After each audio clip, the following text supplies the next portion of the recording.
Alright, let's do this. It's been a while, maybe a couple of weeks without proper push. First of all, my sound is repeated, and that's most likely because I have limited brain capacity, but I can fix that quickly.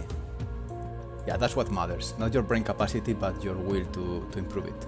There we go. And now... Alright. So today I think it's gonna be quite focused in AI in general. Remember, the AI that kills characters in video games, not the AI that steals the art of others. So that's gonna be the topic today. AI, avoidance, I think optimization as well, most likely, polishing the death loop, how things work, and try to figure out new ways of improving AI in general.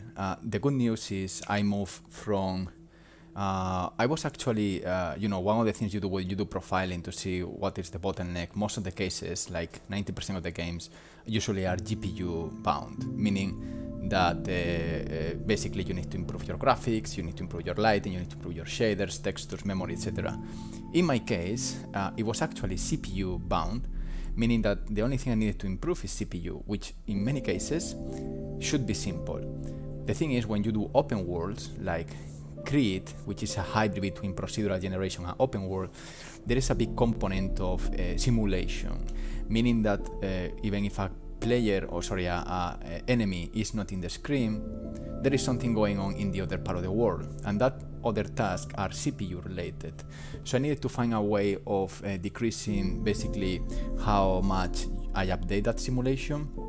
To put you an example, Skyrim is a massive open world simulation, but only the events that they are close to you simulate in a tick frame or simulate every 0.1 steps. So with CRETE I needed to do the same. I needed to tell to the AI, hey, I don't need you to know where are you every single frame, I need you to where you are every second. So I did a kind of system to optimize that, and now little by little I moved from let's say 70 FPS to 110 FPS. That's 40 FPS of difference. Only focus on CPU in a very simple level, but only focus on CPU. So that's really, really good. So my plan is to keep going with that, and maybe all those improvements in performance now put it back in polishing and feel. So I'm gonna be always back and forth. Hey Vinny, how are you? So that's gonna be my plan, to all these optimizations to now settle down a bit and maybe find a mid-ground point. Again, every single time I stream, the problem is Streamlabs take a lot of CPU or GPU resources. I don't know if I'm using hardware acceleration, but that's annoying because it's hard to tell if it's exactly the performance. It's not a good idea to test performance while you are doing live streams, is what I'm trying to say, because it's misleading for the people watching, and obviously for myself. Like, I don't know if what I'm seeing here is fair or not. I think these guys are not gonna okay, so we got these guys that they are definitely not updating on tick. That's why there's a bit of kind of stop motion. They have an auto jump now in any surface. They will find me and they will fight me. One of the things also I changed in the AI is how they stop. You see that the attacks can stop in the middle if they consider it's stupid to keep attacking. Because before, all that happens after an ability. After an ability they decide what is next, but I decided to create a system that actually cancels abilities if they are not useful anymore, and that works for anyone. So for example, if I go here and they try to attack me, that's okay because it was a quick attack. But if they do a big attack, at some point they decide just to stop that. Stop smelling my anus now. You see that one stop the kick there? It doesn't make sense.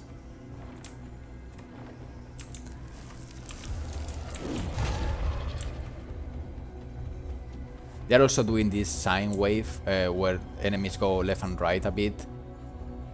Problem is, for some reason they are coordinated and they shouldn't be coordinated. So maybe that's another thing I should look a bit.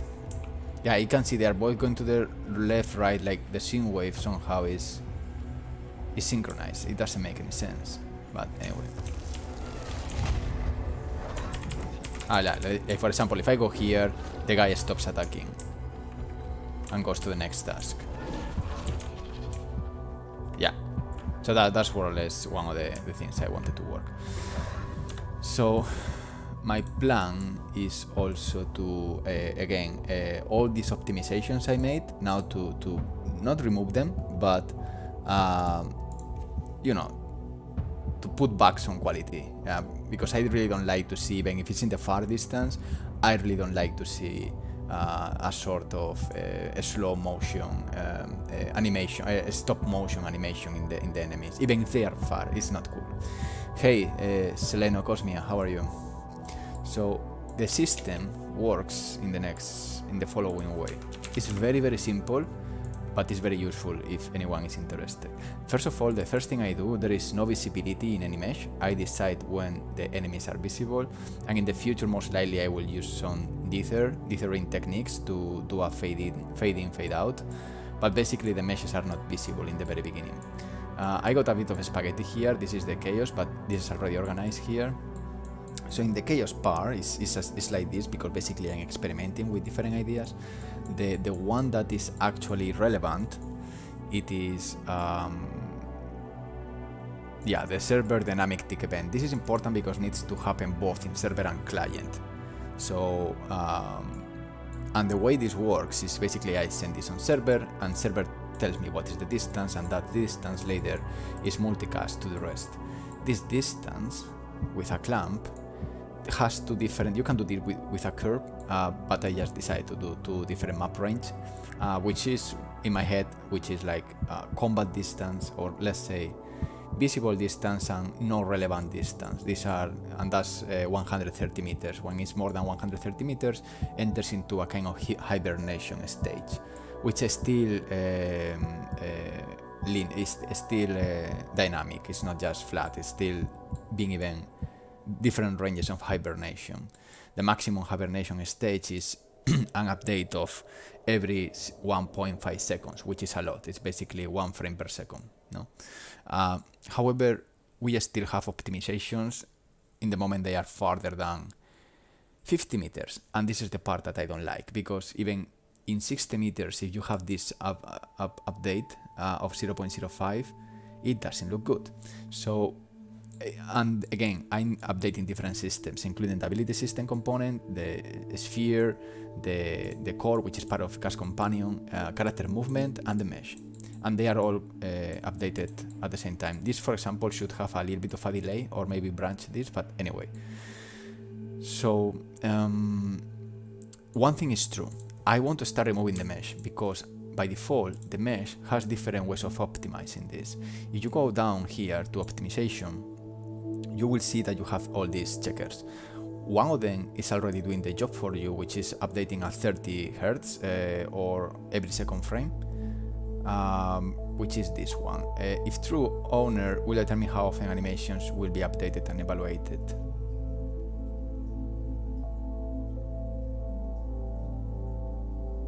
And you can, what is interesting is owner, meaning that the controller, the AI itself.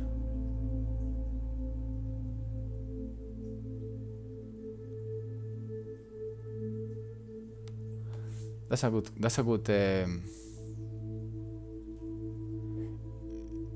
Let me check on the documentation, because I actually know that by default updates, but I'm wondering enable update rate, and let's see. Yeah, the euro.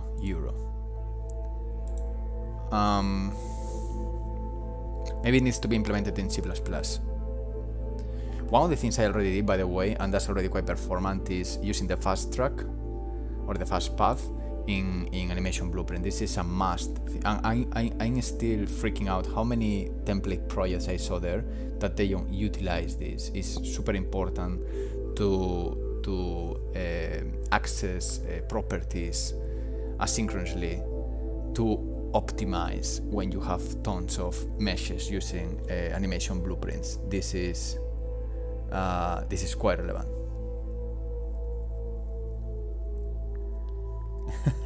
Hey, viajero. Es absurdo. Wait a second.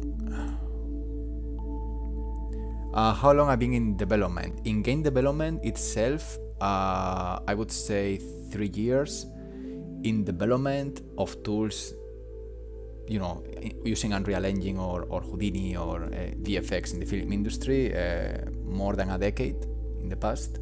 But I pivoted in 2020 to game development. So just change from, again, doing movies to doing games little by little. And right now I'm just full game dev. I'm actually working in another company. Actually I'm working in 3 companies at the same time.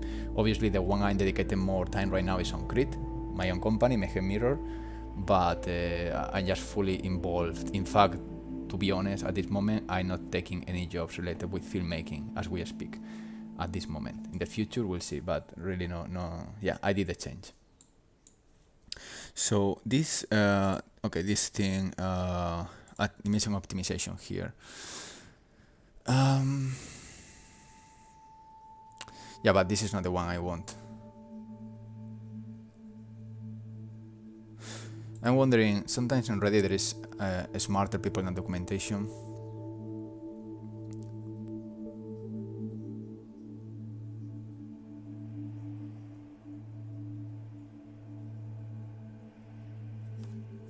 Hi from 2023.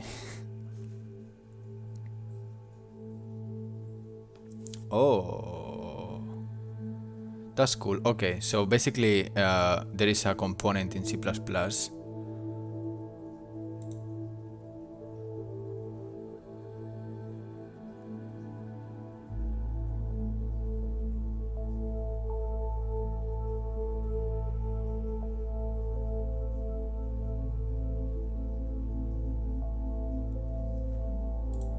I see. So it's a global. It's a global.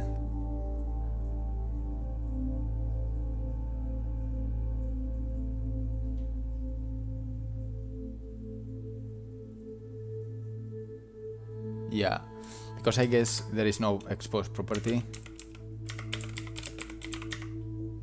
Oh. Yeah, but this is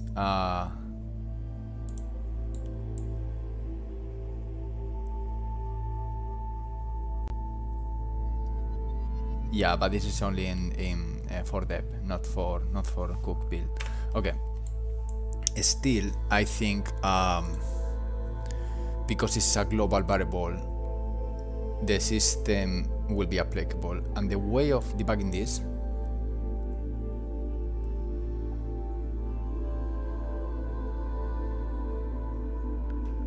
is with this, so we can check. Consider bodies for bounds.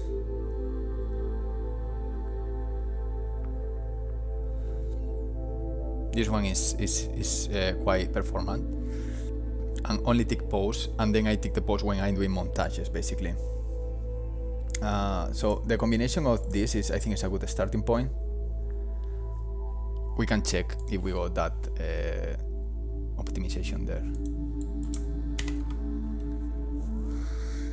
I should see boxes basically with a color. Basically, I forgot what are the. Oh.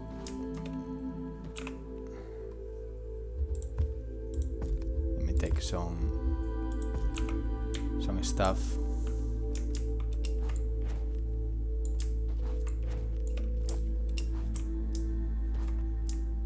I need more energy. They should be coming. I don't have UI. Oh, there we go. They saw me already. Oh, look. Yeah. You see the color?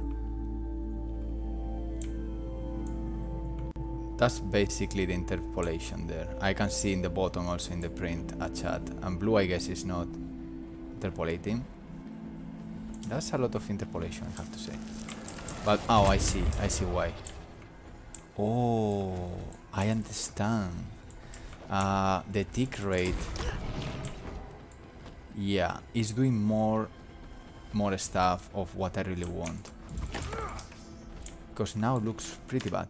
And the reason of that is because I'm stupid. Why I say this?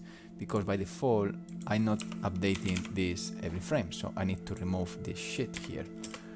And now the mesh is always updated on tick by default. And the system is the one choosing what is gonna be the frame that is gonna skip, not my custom system. And I wanted to do this because I rather prefer to have a C++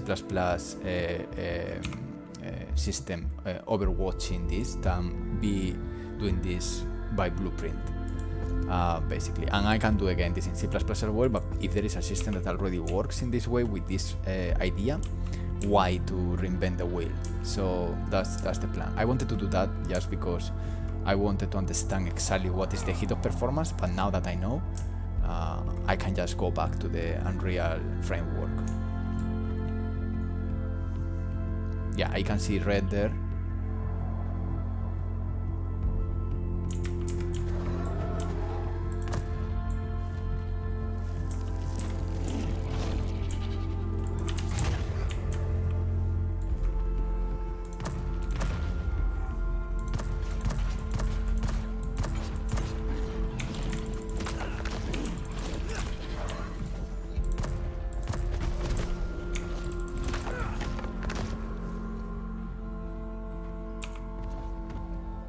And they are still, even after dying, they're still doing the performance.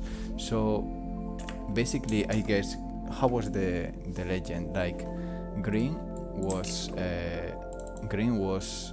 no tick optimization, no frame optimization, I guess. Let me see.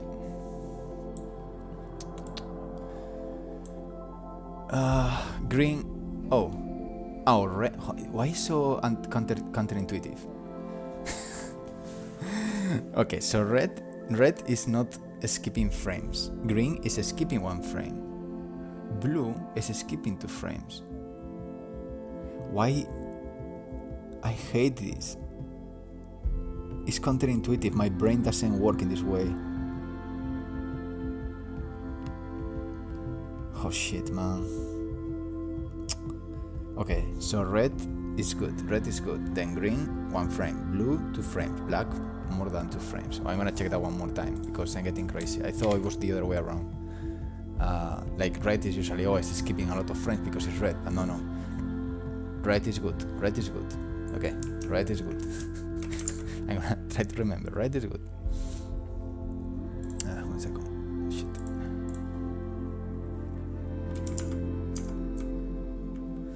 Okay. I don't wanna fight. I just want to check them. I guess I can see from here already. Okay, red. Blue is... Oh, it's already... I see, that's why they flicker a bit. And they flick less. And green was 1 frame only, no? So if I see them now... Okay, this is skipping 1 frame, no? Okay, I see. In the montage... in the montage they go red because... Yeah, it has more relevancy, I guess. Yeah, the montages go red. That's cool. I like that. So the montages are always very fluid. What I don't remember if blue is worse than green.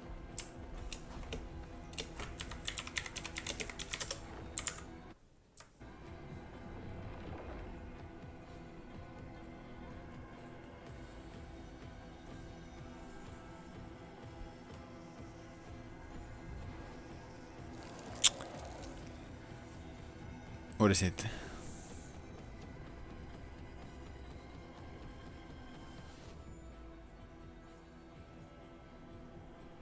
Wow, it's skipping 2 frames. Okay. Oops.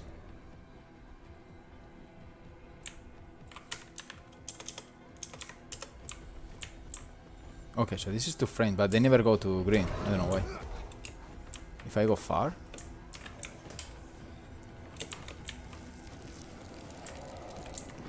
That's interesting, because that's a montage. That's red.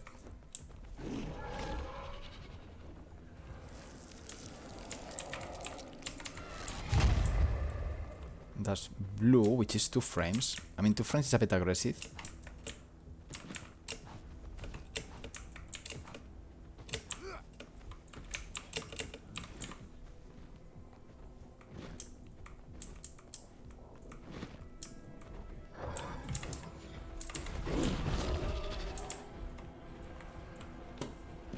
Stupid.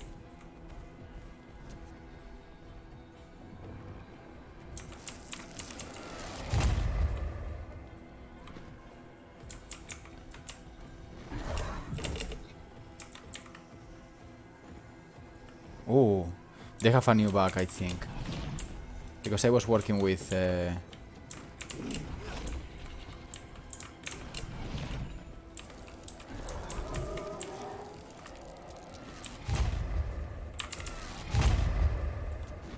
Anyway, I don't know why I don't see the green anymore. It's kind of stupid. But whatever. It's okay. So, in other words,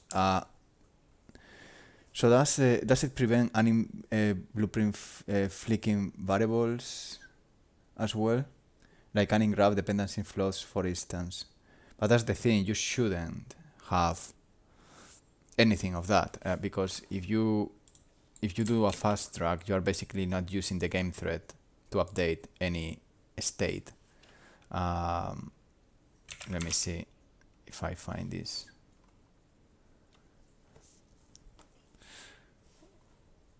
Why the music? Oh, it's because it's very... So, yeah. You should have everything done multi-thread, and this is how I have it. I'm basically accessing all my variables with data, with property, like property access, and here I just access the variable, not using blueprints. Wow, nanite, lumen bullshit, or other stuff. Oh, I hate this, man. When this happens, it's a piece of shit. And it happens more and more, and it's just unreal stupidity. Maybe I can try to fix it if I do this, but no. I'm gonna restart. This is stupid madness. I'll save everything. And in the meantime,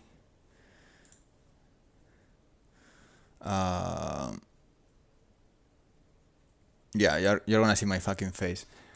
Not because I have porn in the desktop, I wouldn't have any problem. It's because basically I have NDAs signed with bullshit in my desktop. So every single time I reset, I need to do this. Okay. Yeah, because I'm one of those guys that saves important information in the desktop. Actually, I don't have anything, but yeah, just in case, peace of mind. Because one time it happened, I need to delete the fucking video.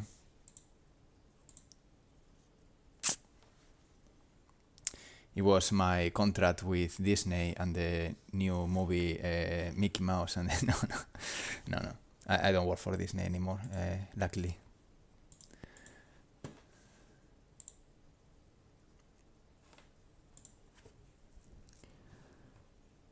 All right, almost there.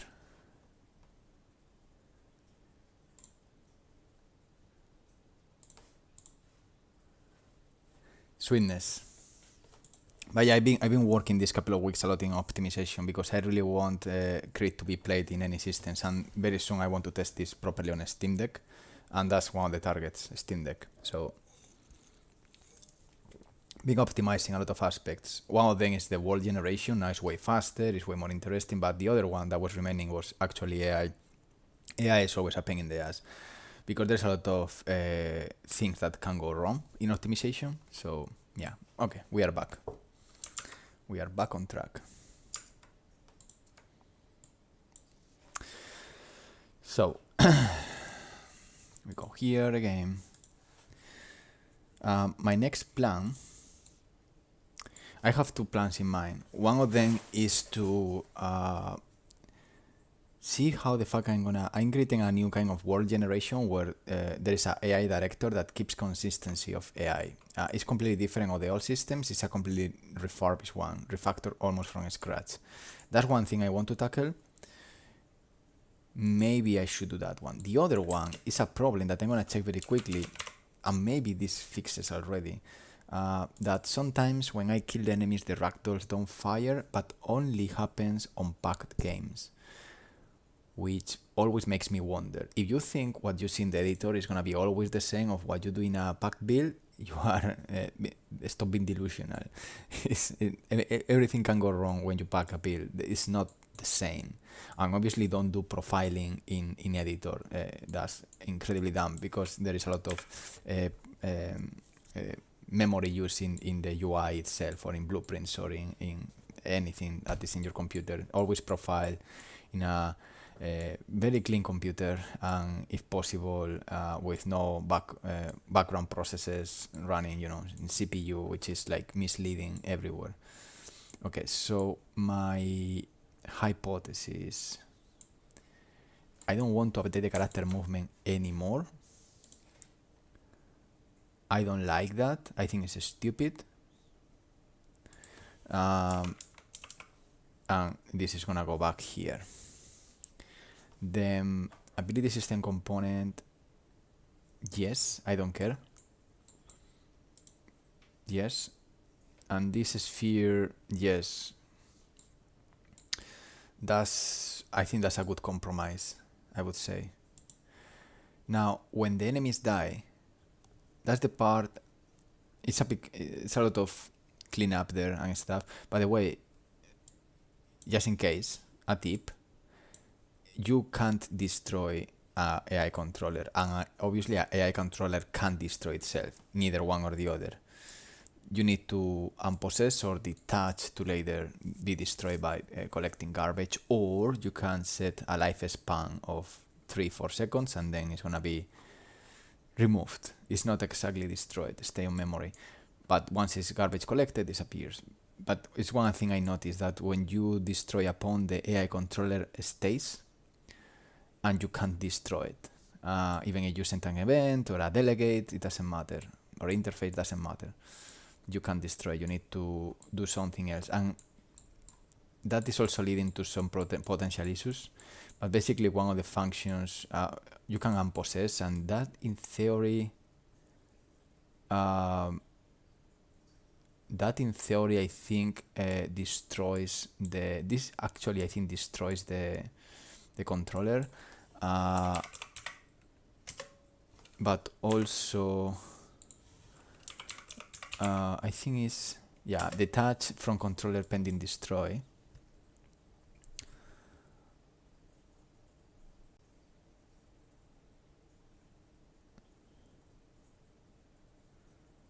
Yeah, this is the other function. I'm using detach from controller pending destroy, yeah, for that with delegate for that tag as well. Yeah, this is the one I was using. Again, death tag, exactly the same. But I found some issues there because the controller needs the controller also when you detach the controller and still a death process. I can't remember exactly what was. It was a race problem or something. Something was odd and didn't work quite well. And then I decided to okay, we'll fix that problem later. But now I mess with other things, and the ragdolls are not working. Everything looks pretty simple in terms of adding physical animation. Well, I don't know why I'm adding physical animation here if there is already... That's already applied. This doesn't make any fucking sense. is from scratch. The physical animation is working there. Should be working. Because, let me see. I mean, I'm completely sure I do this, yeah, on begin play. Yeah. So, no big reason why I'm doing that there. I think at some point I decided to put that later.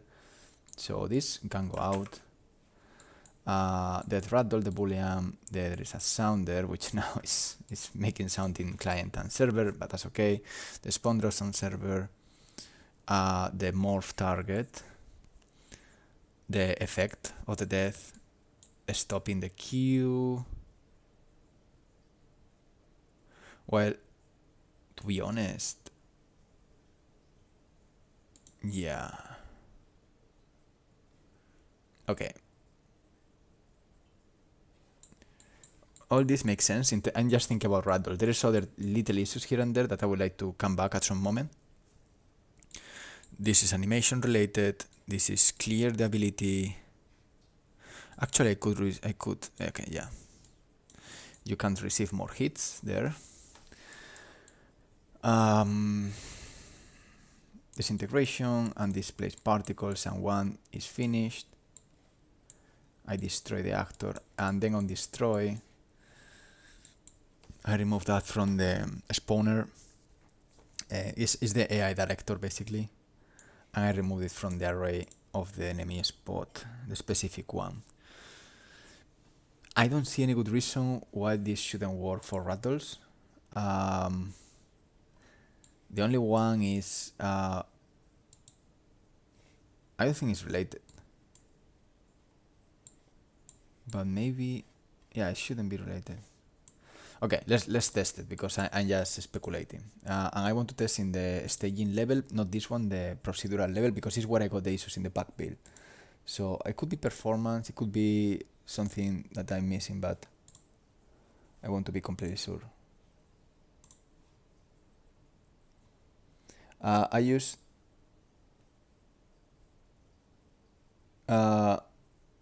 combination of avoid still attaching players to approach a disabling perception for a specific death player. I don't have perception system anymore. I use my own system because the performance is very bad. So I'm using my own system, and it's way better, man. In terms of performance, I'm just doing my line traces and my con traces and a bit of math, updating way less, be more smart and granular about what I want. I do a couple of checks and it's super performant. The pawn sensing and the other, the perception system is good, it's great, but it's limited. You can't, for example, change that dynamically. It's messy. I don't like it. There are many things like have you seen or you didn't see this. I don't like how it's wrapped up. As a tool, it's great, but I don't like the UX in general. So I need something that is a bit more granular, and I created mine, like line traces, like sphere traces, con traces, or con trace basically is just doing a massive sphere trace, and then you just check the radius, the distance between the point you find and the vector. You know, it's pure math. You can do a con trace using a sphere trace by the distance where the point is to by distance. So let's say that you have like a sphere trace of, let's say, 100 meters. So anything that is, let's say, in 1 meter, more than 2 meters of radius, is going to be outside that cone. But if it's 100 meters, you have a maximum radius of another 50 meters. So with that, you can draw a cone. And it's way more performant. It's a second check. A cone trace is just one extra check in math. You think about it. There is no like crazy thing. But it's funny that they don't put a cone trace on by default, because I would say a box trace has already... Well, it's not that complicated, a box trace, I guess. A cone trace is just one extra variable. One extra check. Ok, Okay, so this is the staging level.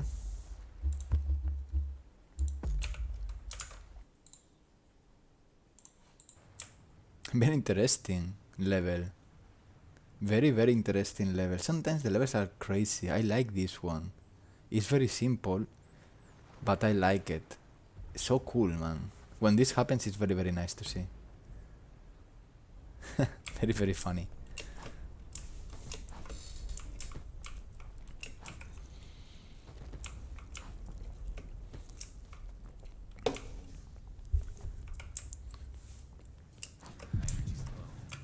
I got one guy here that I'm stupid and I put it inside because I'm stupid.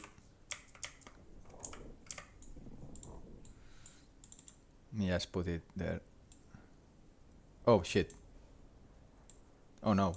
I have the interface.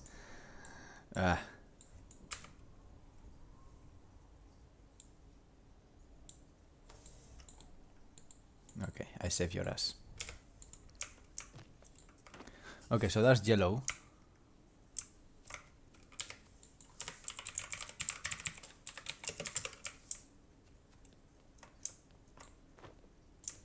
I said yellow, that's blue.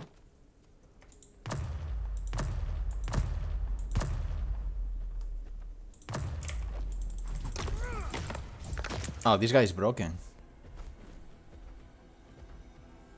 Huh, I'm wondering why.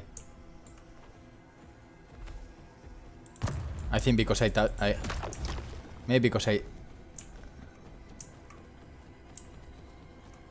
Ah, okay, let's keep going. Don't follow me if you are broken, man.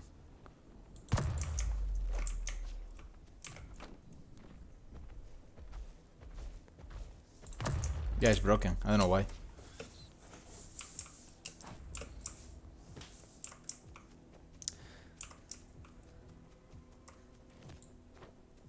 This one looks okay.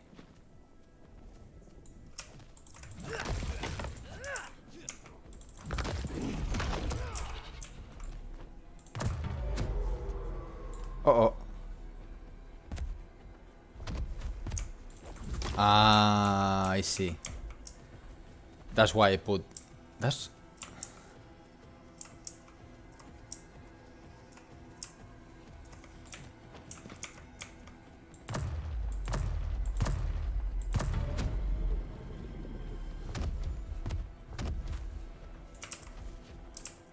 That's weird. I don't like it. I hope it's not related with the tick optimizations. Maybe I should remove that on death.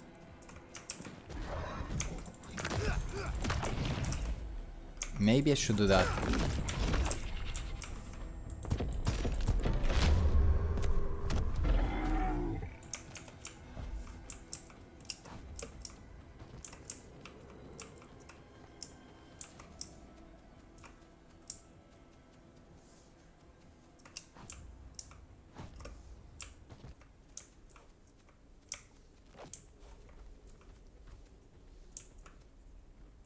This is the guy that follows me everywhere?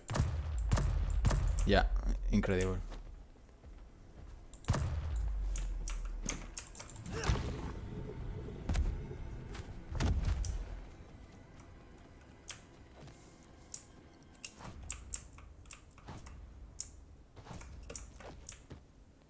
I think I should remove the tick optimizations once they are dying, because I'm worried about the ragdolls missing a frame, and in the next frame they consider that a lot of energy. That's why that guy flew.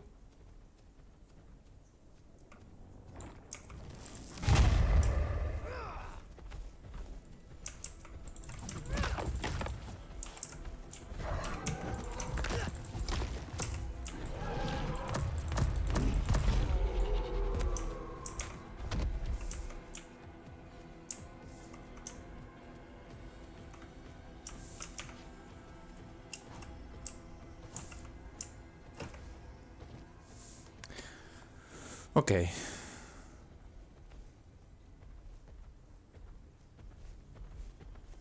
This is the guy that is broken.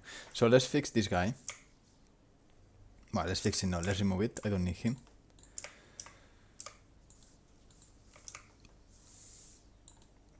Where are you? Where is he? Joder, macho, de verdad, ¿eh? No puedo con esto. Me supera, me supera. I'm getting nervous.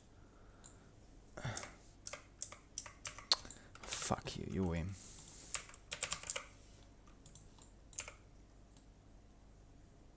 Wow, sneaky, eh? Oh, because he's invisible. Fucking hell. I need to get used to not having them visible because I was getting crazy. Yeah, no, the performance is negligible. Is that a word? It's nothing. It's a line trace. A line trace costs absolutely nothing, and I do it every 0.3 or 0.4. So, and now the next thing I want to do, not today, but very soon, is every single time you are detected, you score, let's say, 0.1 points. When you get to 1 point, you are detected. So you have you are not automatically, you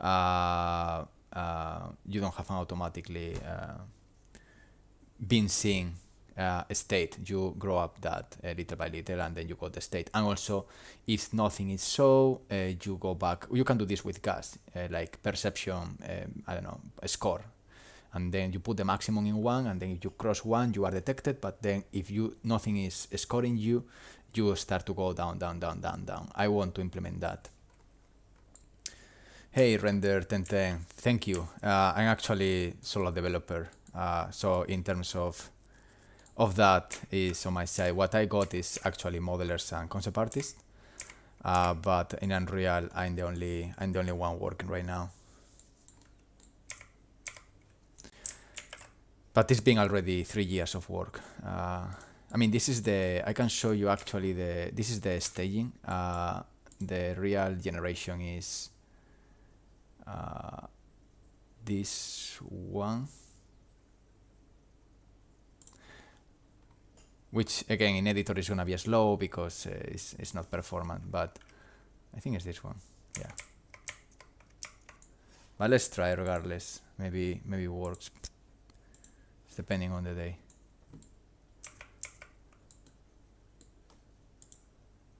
I don't think it's gonna work, but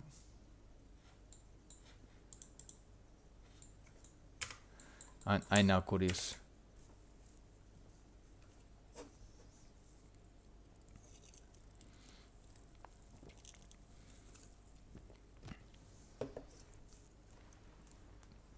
Also, here I want to mute every sound until the world generation is created, because it's using one game thread, and that's why the sound is cut.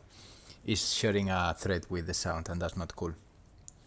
So yeah, this moment is where you should listen sound with a fade in.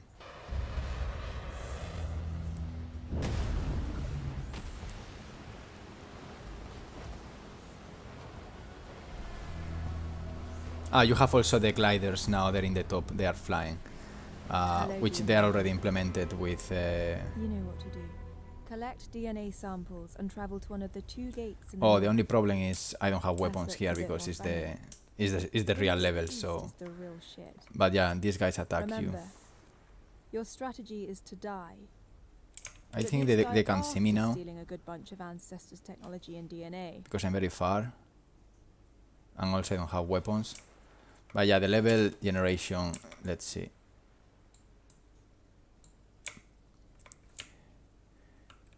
This one is interesting. Yeah, that's very cool. Let me see the map. Yeah, that's a cool one. I have many paths and long paths. Actually, I got a system, if I'm not wrong, that if I press F6, I can do this. So I can see the whole level, more or less. It's gonna collapse with everything. Anyway, yeah, bullshit, of course.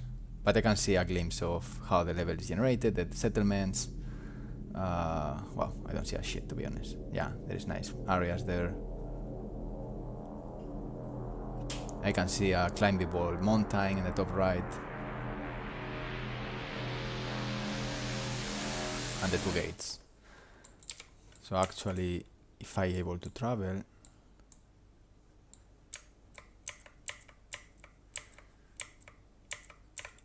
So here at this moment nothing is spawned yet.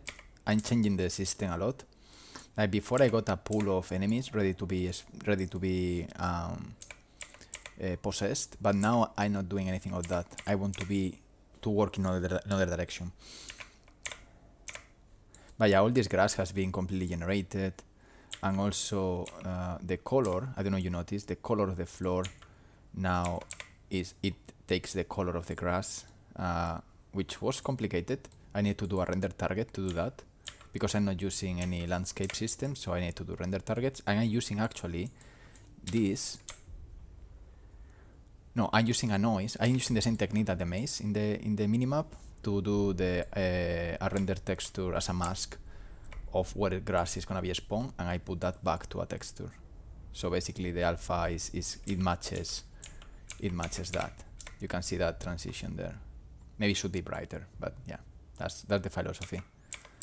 A bit. There are some patches. I mean, it's cool how the generation is growing little by little. So anyway, they're gonna kill me, but in theory, the generation starts when I'm close to the different spawners, and increases the difficulty the closer you are to the gate. So you start with one spawn, then two, then you know, the CRETE are these guys that they are full of armor. Then you have groups of 3, you have gliders, we are gonna work in mammoths, creatures as well very soon. The wolves, and things become harder and harder the more you move forward. Every level is the same philosophy, and if you go to the left, it's gonna become normal, more or less, but if you go to the right, things become harder and harder.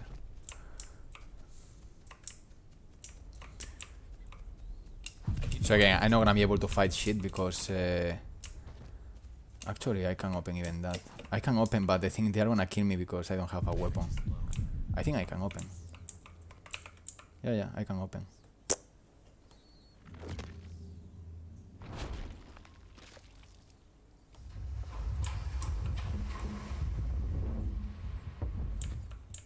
Well, that's my death. I'm gonna pass.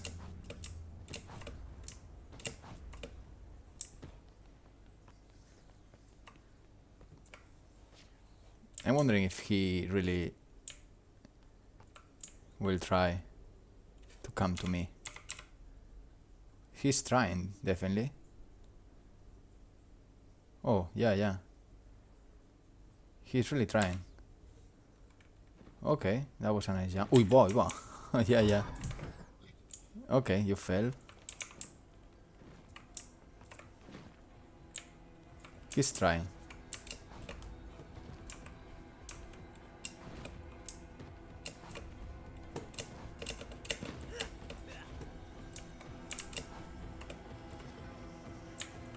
Ooh. Oh shit. Oh shit. So yeah, they are spawned now.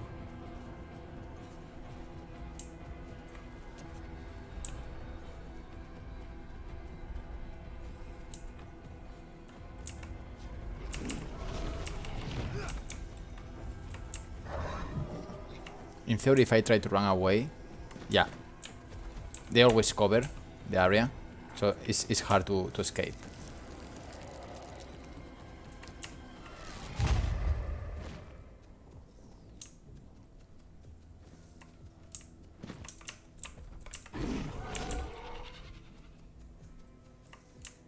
Also, I'm in the first level, so the difficulty is low here.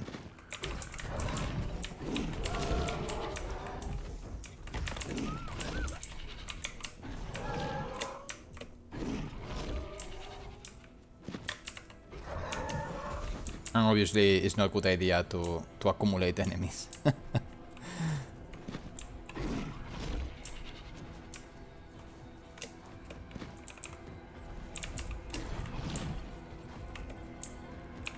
I just want to show you what is the level generation at this moment.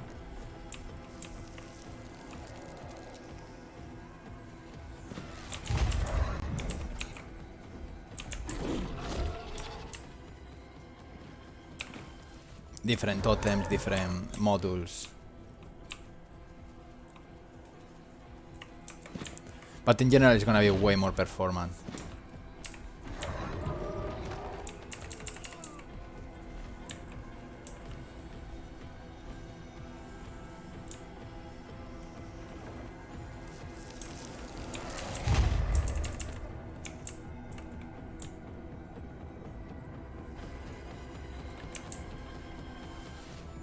Oh, this is the mountain. Oh, there is a cave there.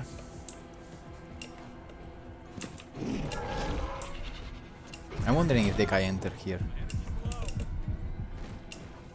Yeah, they can.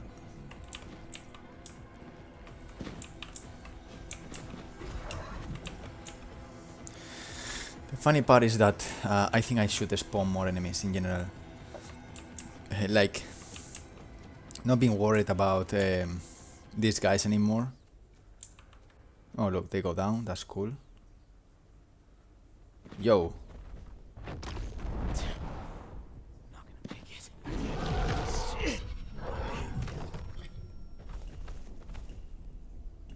Okay. What they are doing there? He still looks at me. Okay. Fair. Anyway, yeah, a bit of demo of the generation. Still many things I want to polish. Use any paid plugins would you recommend? I don't recommend using plugins at all. Hey, thank you. The only one is I paid because I think the developer is great, and I'm in contact with him, and maybe we'll discuss what to do next, because we are interested both in his plugin and CRETE, and maybe we can join some forces. It's Gas Companion, which basically is an amazing system that exposes many of the lack features that Gameability System has, Gas Companion. The other one that you might be interested is to do multi-thread tasks, which is, I think, multitask 2 or something like that.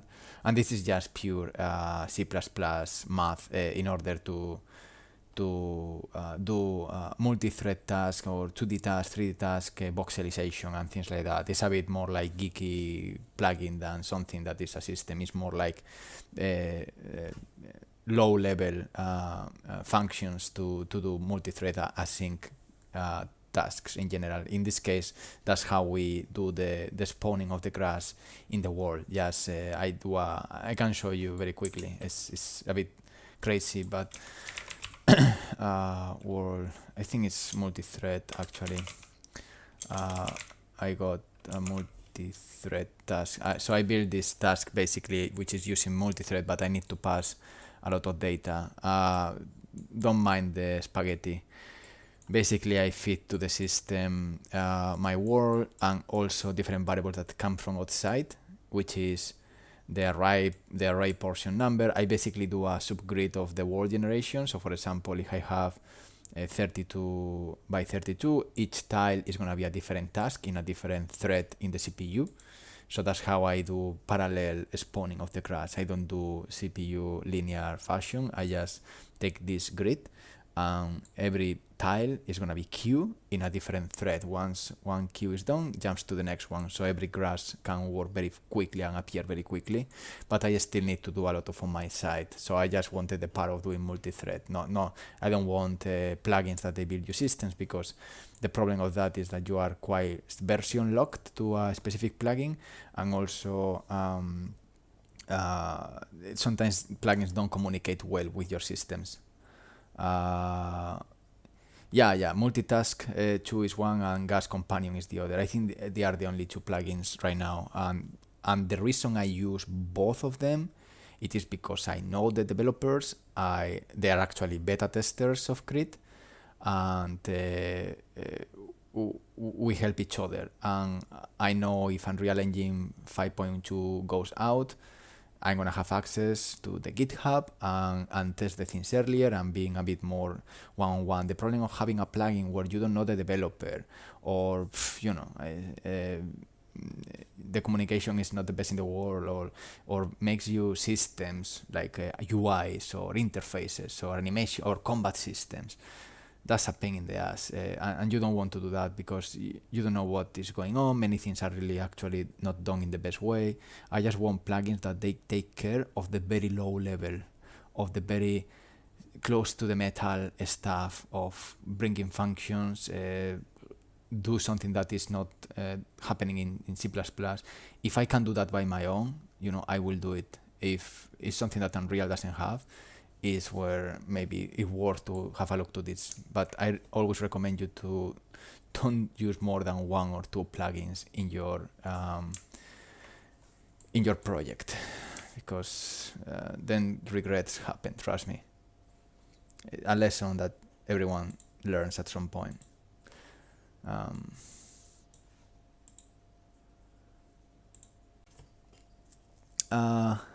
Nice work on the system. Curious about the... Oh yeah. For that side level perception, have a function C++ using a F-curve for detection. I like it. Oh yeah, it's cool, man. Yeah, feel free. You're in the Discord of... I got you in different Discords, I believe. A curve.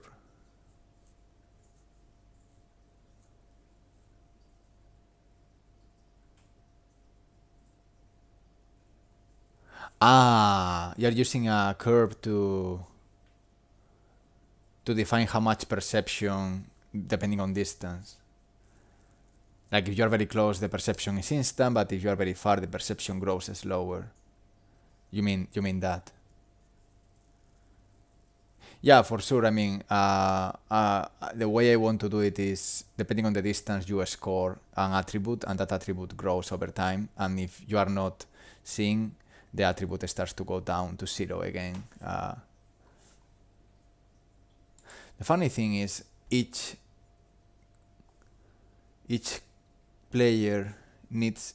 enemy has to have a different growing attribute.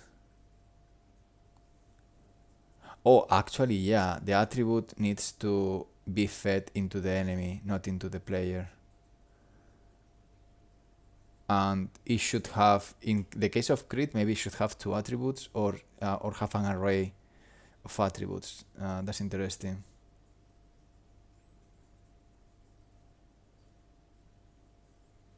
Oh yeah, of course, Unreal Engine 5.2 is always gonna be, every version is gonna be always a pain in the ass when it comes to plugins. Like, you need to wait and things like that. I can see the events. I know someone follow, but I'm really in a stupid moment today, and for some reason the things are not loading. But thank you, whoever is the follower. I appreciate it with all my heart. Okay, so I want to optimize a bit not optimize, I want to be more aggressive with the spawning. So the way I see this is position, enemy position, I think it was. Enemy spot.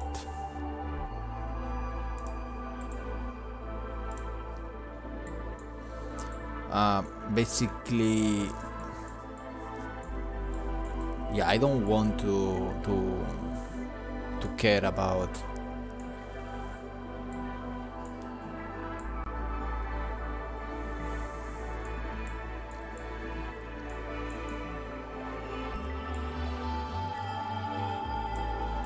sorry, I'm just trying to understand what I'm doing. Okay, so this is the number of parallel spawners can spawn at the same time, and I don't like it. I would say start with, I would even do this a bit different. I would say keep spawning if you are not in combat. If you are in combat,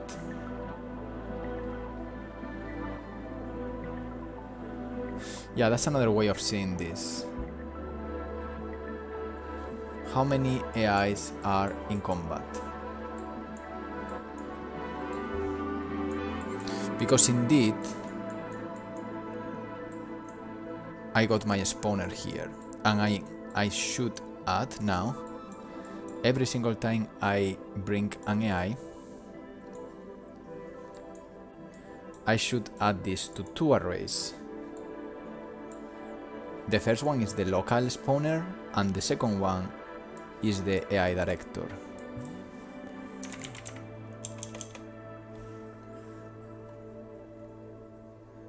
And this spawner, I think, I need to find it, activated.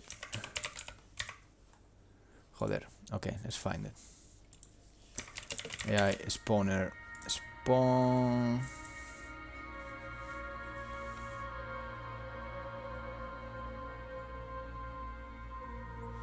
Active enemies pool.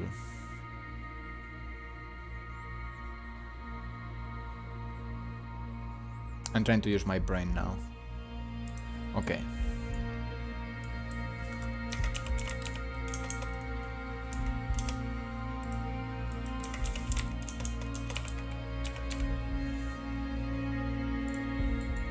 And we are gonna add this here as well.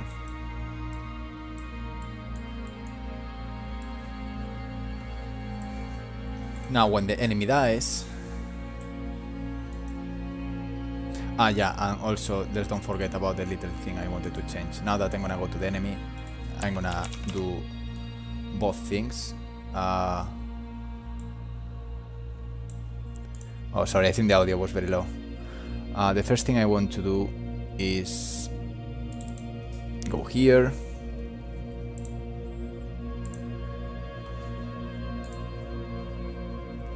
Hey, game Q stream. There are some starting pointing with Quixel, but I did a lot of changes for CRETE and to connect the environment. The thing that remains is maybe some textures and stuff, but there is a lot of materials and procedural materials to have everything integrated, because otherwise it doesn't work quite well. And when you work with procedural generation, assets are not prepared for procedural generation. Most of them are open, they have, like, you know, they are not 360 in many cases, so you need to do blending meshes and putting things together.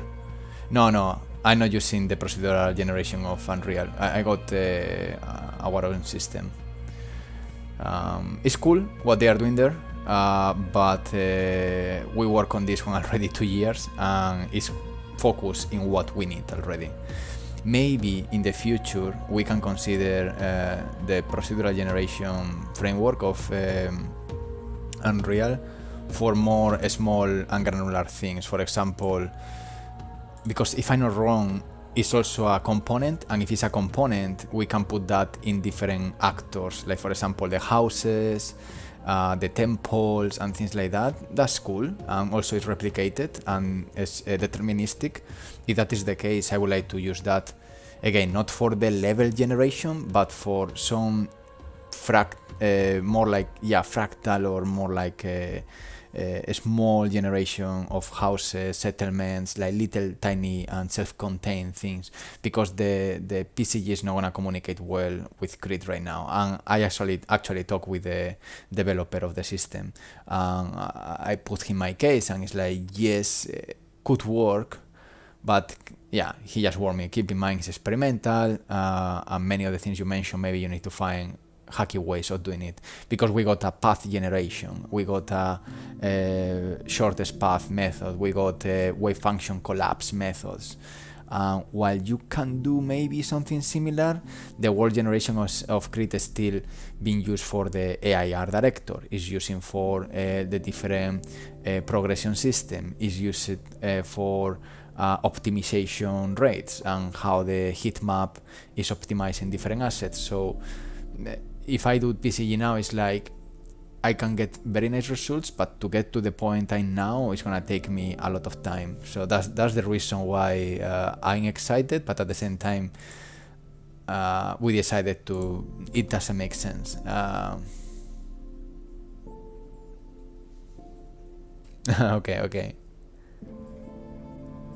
Thank you, Vinny.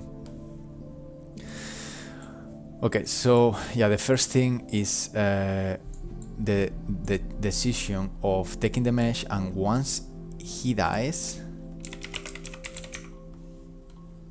set enable update, right? And let's put this off just in case, because in the moment you go to physics, I'm not sure about skipping frames. I think it shouldn't matter, but I'm wondering if you are skipping velocities as well.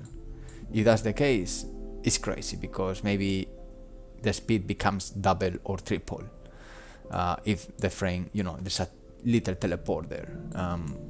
So I want to be conservative on that and safe. All this makes sense to me. Now, the next thing, when the character dies, is trying to find this here, but again, I'm gonna be even more conservative. Not conservative, I'm gonna be actually more confident. I know it's in the actives enemy pool. I want to remove it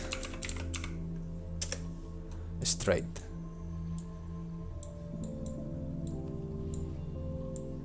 So once he's destroyed, he's removed there.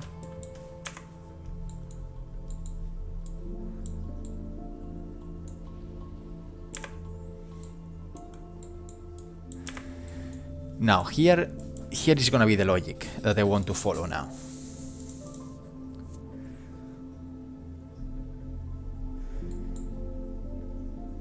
Because every one of these guys, I want to have like a kind of combat score. What is the intensity of the AI? And the way of knowing the intensity is to decide how many are in combat, not how many are trying to find you, how many are in combat.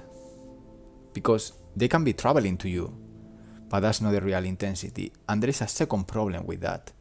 Maybe some AI is traveling to you, and let's say you have 3 in combat, which I say, it's intensity, but it's not too much intensity. Let's spawn another 5. But there are already 3 traveling to you that they are not in combat. So now I'm gonna have 8 of them, and you have a peak. So the ones that are in combat are not exactly relevant. It's more like predicting how many you will have in combat in the following 30 seconds. So I need to check 2 different variables. How many are in combat first, and how many are close to you but not in combat.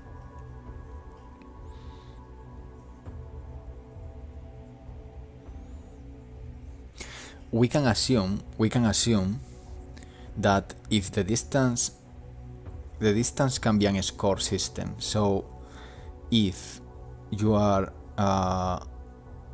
any enemy has a score system from 1 meter to 100 meters. 1 meter is 10 points and 100 meters is 0 points.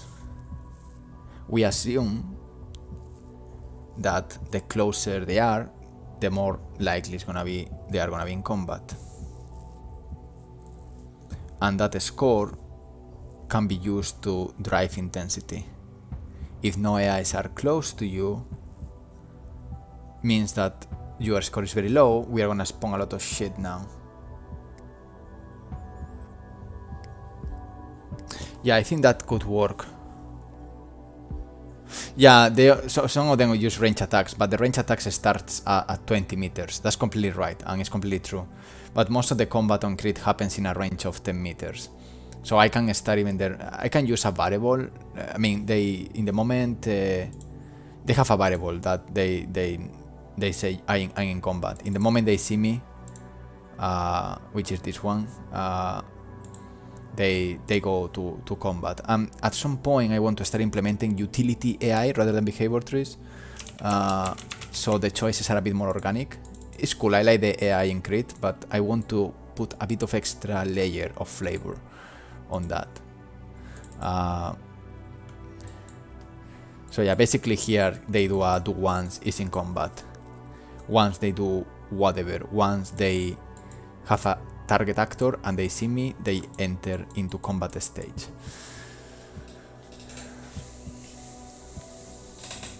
Okay, so combat. We can start with combat and then decide.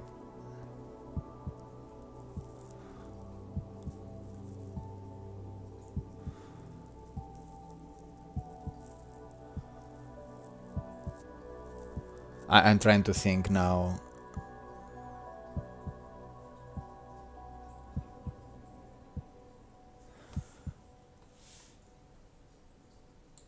Okay. I'm thinking. Sorry for the silence. Because I can use the target distance that I already got.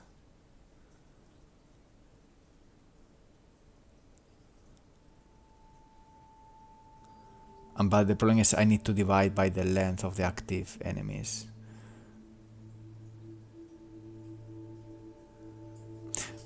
I like the idea. I think I want to experiment with that.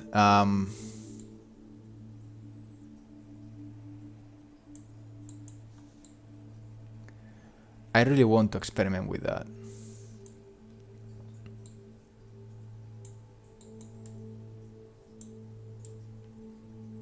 And I can check this every 10 seconds or 5 seconds. It's not like a constant thing that I need to check intensity. I can do some extra math and it should work pretty well. I can do this even in multi-thread if I want. But it's not even so hard. So the way I want to do this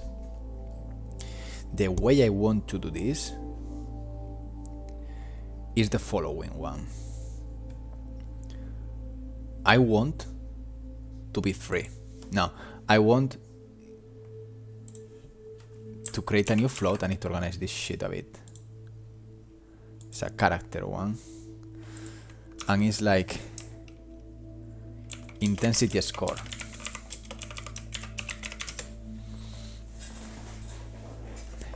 By default, the intensity score is gonna be 0.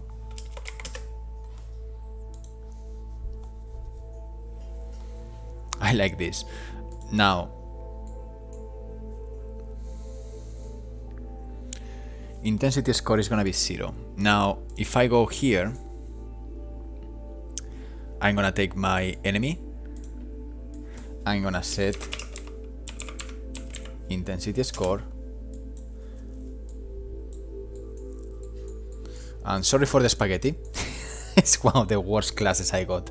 By the way, I even have net priority optimizations here. But this one is insanely messy. Still, I understand things, so that's what really matters. That's one of the advantages of being solo developer. That I don't give a fuck. So, range clamp.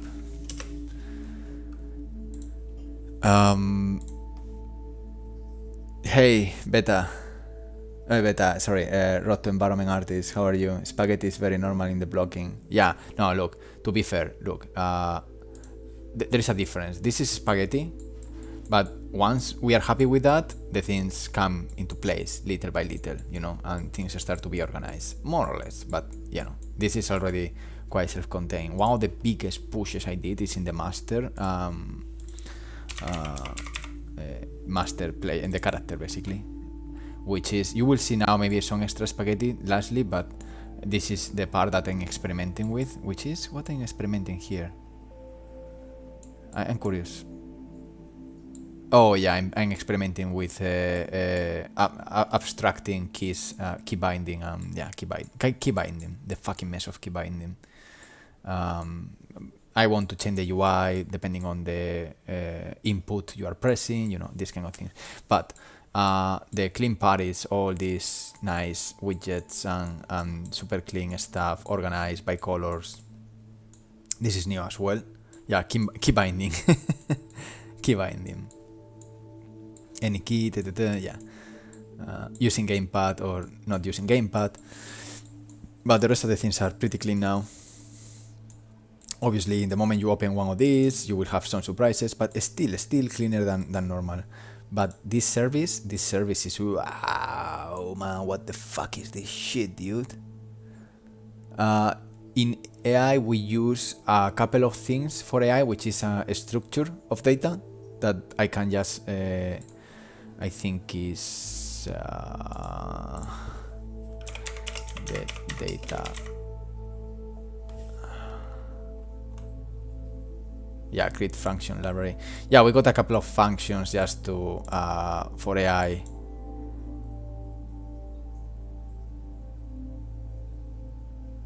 Actually, I think it's not this one. I think it's in the controller. CRETE. Yeah, I think it's this one or other one. I'm not completely sure now. Basically, we got an struct of data, and that's pretty much it at this moment. But maybe we can later rewrite something in C++ for performance, but there is not too much right now in the AI.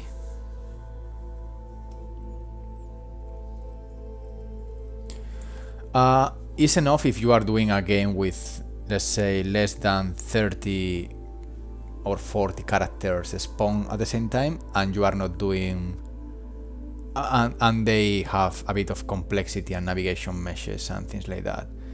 If you are doing for mobile, like a RTS, but it's very simple, like from point A to point B and attacking, is pretty enough.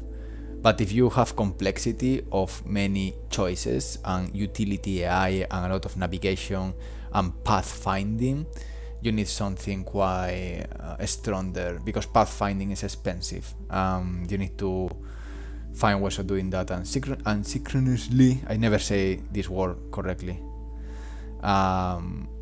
EQS, maybe a bit more optimized than the one you got in Unreal.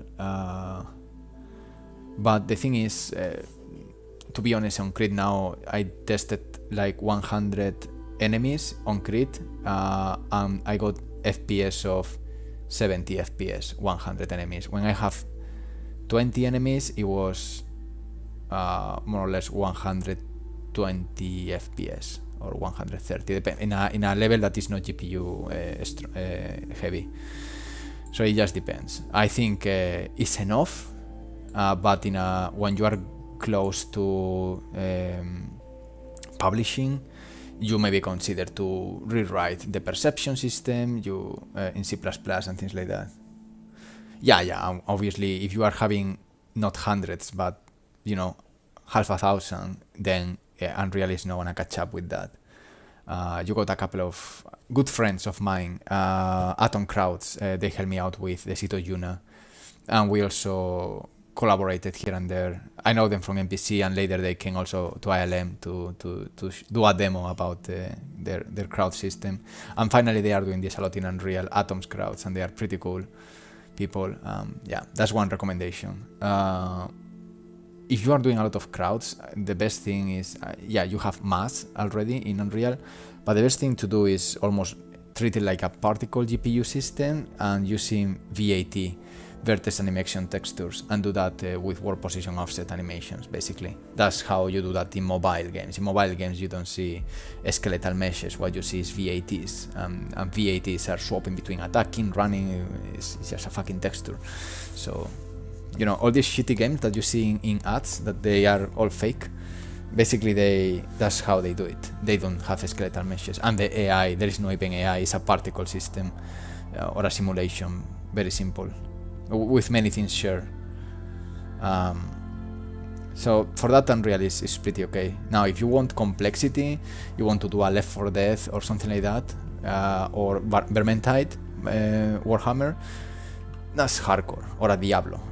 Even if the AI is way less in amount, there are a lot of shit going on there. So AI itself is not expensive. It's just how many tasks they are doing. And if they have a lot of navigation and perception tasks to do, that needs a lot of interpretations of the environment. That means math operations, and that could be really, really heavy math, like hierarchical octetrees and things like that, that they are usually, you can simplify that, but if you want a complexity about the AI, knowing when there is a wall, the height of the wall, if you can cover here, what is the distance of the enemy, if he's covering or not, what he's doing, what is the weapon, you are accessing a lot of information. That's heavy. That's heavy, yeah, for sure. But again, in many cases, many games are GPU bound and not CPU. That's why most of the consoles are completely all about the graphic card. So RTS are the ones that can struggle. But most of the cases is just GPU. Okay, so what was the plan? Oh yeah, so we got the score system here. Sorry, I just diverted about the AI performance. This messy thing here. So we decided that if the distance is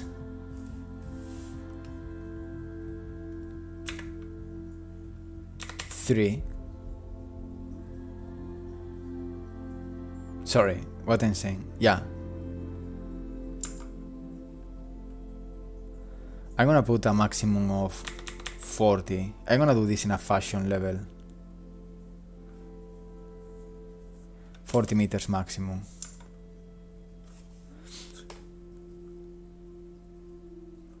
I'm gonna score this 1-0. I don't want to get fancy.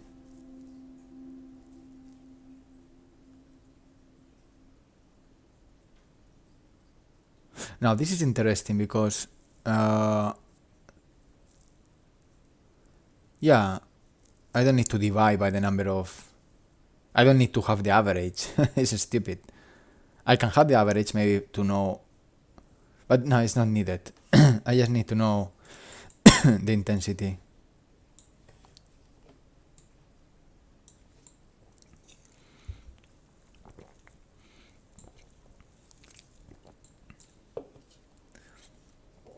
I like it. I like where this is going. Because this can help me in many other ways to know, to understand what is the player doing, what should I do with him. And in a procedural level generation, that's incredibly valuable. Incredibly valuable. Is the first thing you need to know, is because when you are doing a static level, a level design, you can control the intensity. You put enemies there, you put a trap there, then you put a bit of relaxed plateau here, you put a wall, you put a mechanism, then you put 3 enemies there, then you put this, then you put that, then you put someone patrolling, and you keep, and you test, and you decide, and you change the intensity to keep the flow of frustration and difficulty in a nice way, like, oh, this is gonna be harder, but now a bit easier, and now harder again. When you are doing procedural level generation, in many cases, you are blind. You are completely blind. You don't know exactly if now they're gonna find a settlement with 3 houses full of enemies, and then 20 meters without nothing, or a patrol that meets another patrol that meets another patrol, and then you have 3 guys patrolling in front of you, and you know what, you are also in a fucking combat, so now you have 7 people fighting you, and then you kill everyone and no one is there because everyone died, and then you have 10 minutes with no enemies. This is the value of having systems that they can correct problems with difficulty in procedural generation of levels. You need something like that, no matter what. There is no magical solution of, I created my procedural level, everything is gonna work. Unless you do things like Spelunky, which the enemies are just spread in a kind of grid. When you do a bit more organic 3D world level generation, this complexity needs a AI director that checks everything for you, for sure. Okay, so we decided this is gonna be the intensity score. Now,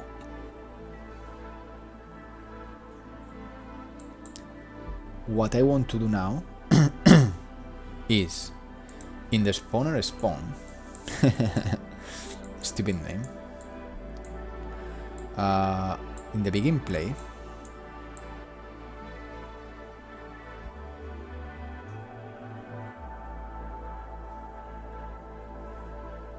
don't know what the fuck I'm doing here, to be honest.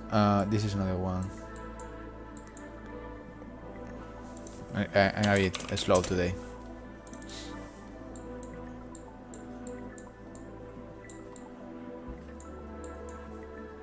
Okay.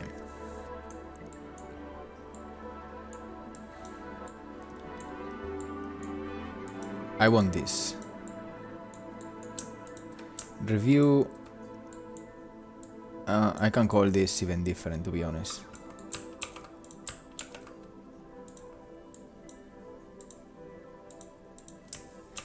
Check intensity. Check intensity AI.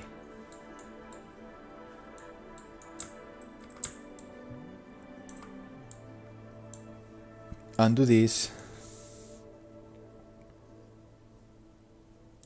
I would say I can do this every 5 seconds. I'm gonna do it first every second so I can see the real update, and that's cool. But yeah, check intensity AI. Let's do this here.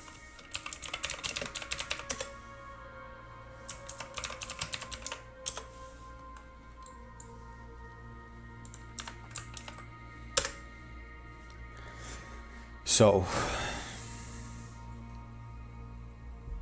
the way I see this, we got a active pool. We are gonna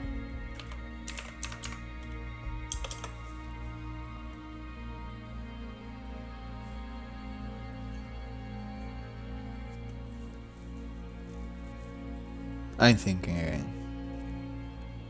Yeah, because these are updating their own. So yeah, I need to do a for each.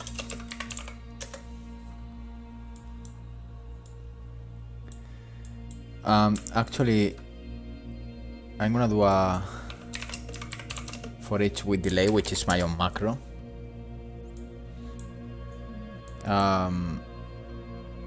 Because I don't want to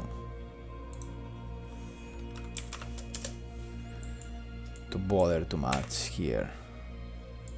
I don't know why I have even false and stuff. Anyway, intensity. And here I'm gonna create a new variable, which is gonna be global intensity AI.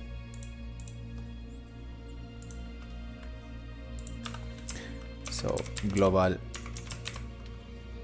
intensity AI, and we are gonna put this here, and we are gonna add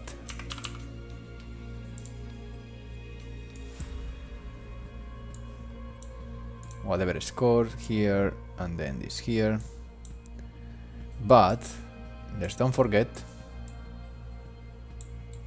we can clear this here, but I want to, oh fuck,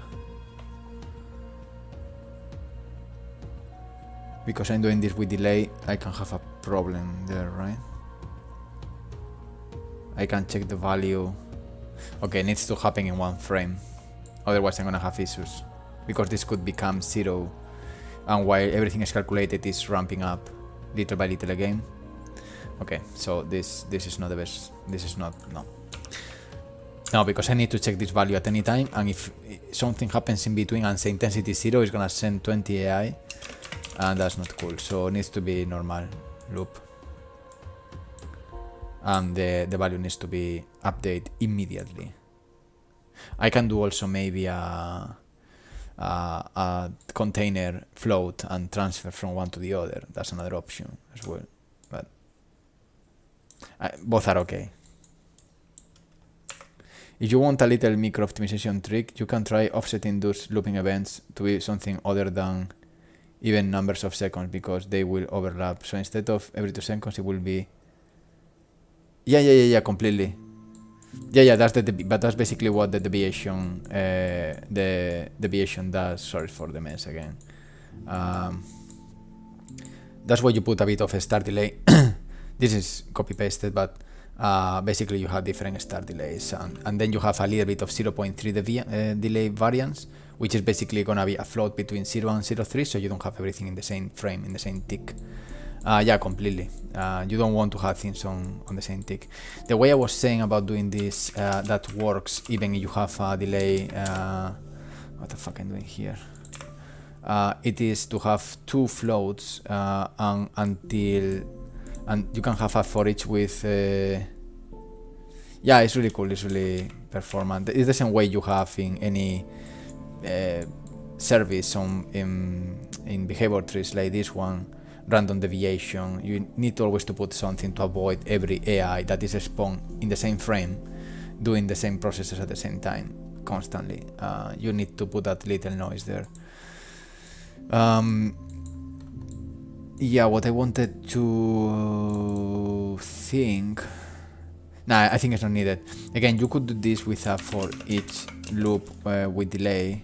This is a function I built, a macro.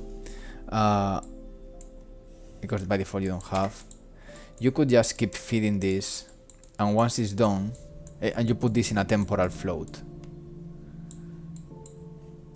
So, you know what? I'm gonna do it. I feel it's okay.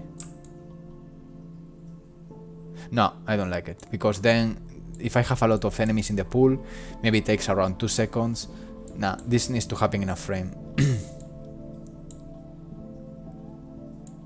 Another way of doing this, it would be to do a multi-thread task. So this can happen asynchronously and not in game thread. I can do a my thread pool and use my own thread pool here. I don't know why I'm so worried about doing this in an array. It's super simple, shouldn't have any hidden performance at all, but just sometimes crazy about what is the maximum performance possible. It would be a multi-thread, yeah. But yeah, right now, even if I do it like this, I'm gonna do 2, and this second one is gonna be temp, and this one is gonna be the one that we are gonna feed first. So we are gonna take this. We are never gonna check the temp. The temp here is gonna be 0. Then we check this and we keep feeding the temp, the intensity. It is only in the very end when the temp becomes the global intensity. So in this way,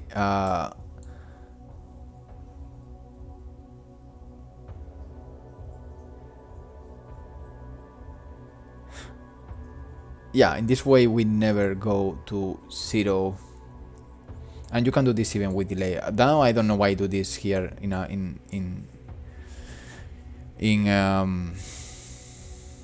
with 2 variables here, but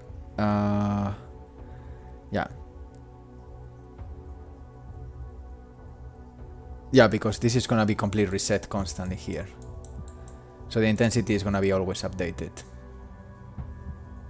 And depending on how many enemies you have, this is gonna be increasing. That's the first thingy. The second thing is gonna be to read this value. So active enemies pool. All right, so we can do this in the headsets display, because it's the global intensity is the one that matters.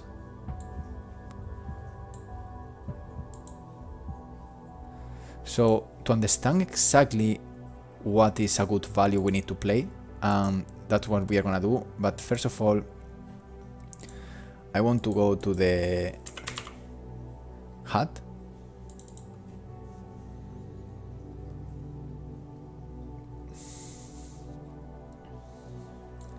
and I have here a lot of things that I can add more stuff, I guess. So let's make this another one, and let's call this AI intensity,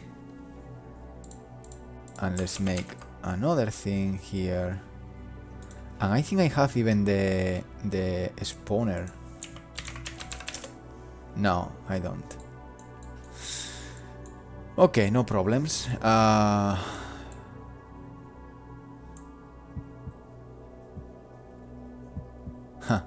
Okay, so get actor of class, and we are gonna get the AI spawner. We are gonna promote.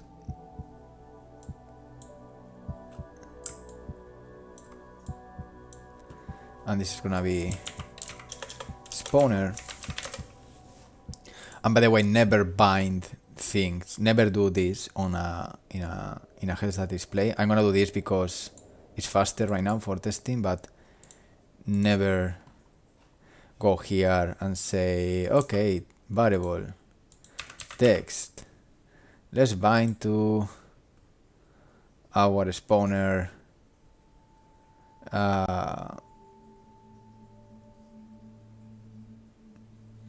What is it?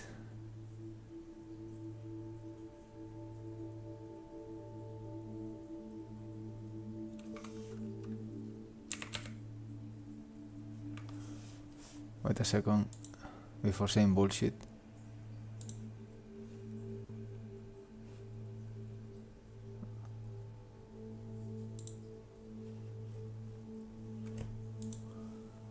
Global intensity. Spawner spawn. Correct. What is your problem?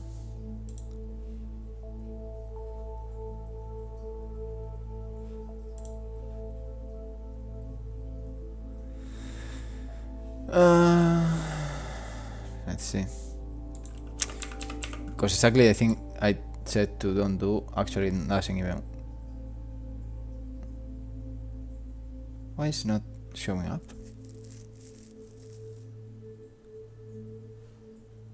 It needs to be accessible? Really?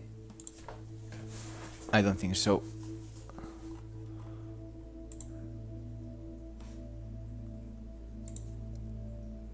I don't believe this is the issue.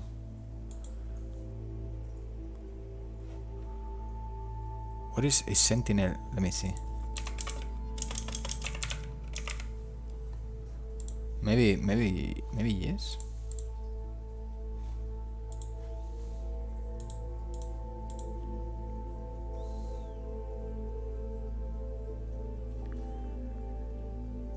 No, it's not showing up.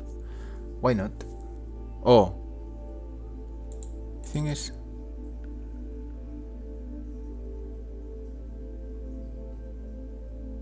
What the fuck? What the fuck?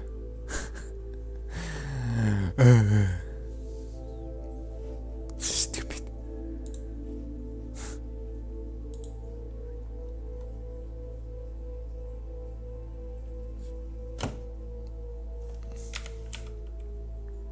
What the fuck, dude? What the fuck are you talking about? What the hell are you fucking talking about?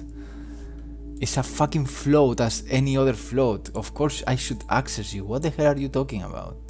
Global intensity AI. Global intensity AI temp. What is the difference between sentinel chance? What is the difference? Category? Okay, I'm gonna give you a category. Sorry, I sometimes I'm gonna give you a category. AI difficulty. That's your category. What else do you want? What else do you want?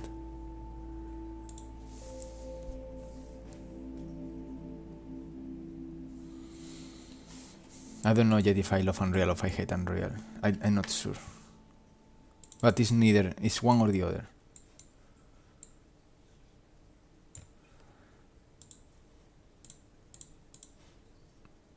Bind.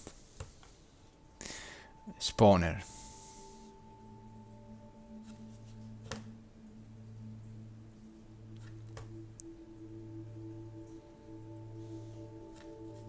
these are the properties you have. Why?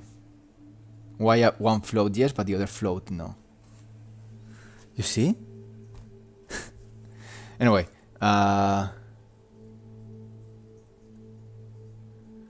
yeah, exactly. Sorry, I read that pathfinding is expensive one. Anyway, I'm gonna do it manual because this is a piece of shit and I hate piece of shit in general. But you don't want to do this, even if I'm gonna do, but this is just because I'm lazy and it's just for debugging. So you see, get global intensity AI. Why can't I set that on the HUD? I don't fucking know. Yeah, it's very strange.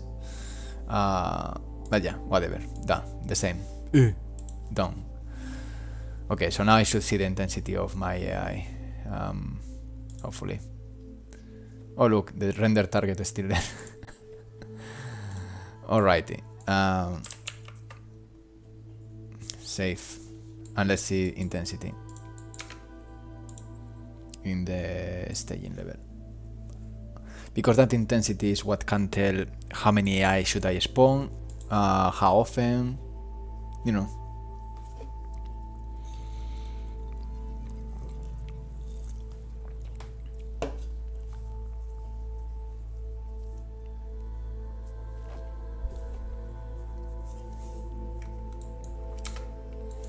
AI intensity, I don't know if you can see it, I guess I'm sharing things nicely. Yeah, in the top left is 0. Oh yeah, sorry, I just said don't do this. Basically driven. You can do a delegate, or basically you can have in the spawner here the HUD and send that variable to the HUD itself with an event.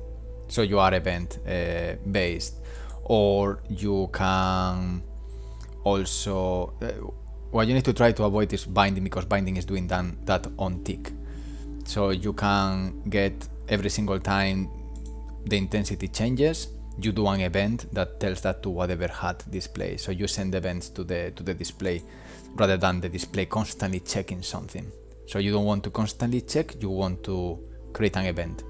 So the logic for everything performance wise is be event driven and not tick or binding driven, because binds are ticking in the background.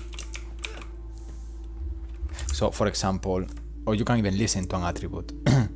In the case of how I update here the health or many other things, is not by binding, it is by, sorry, this is a massive class, I warn you.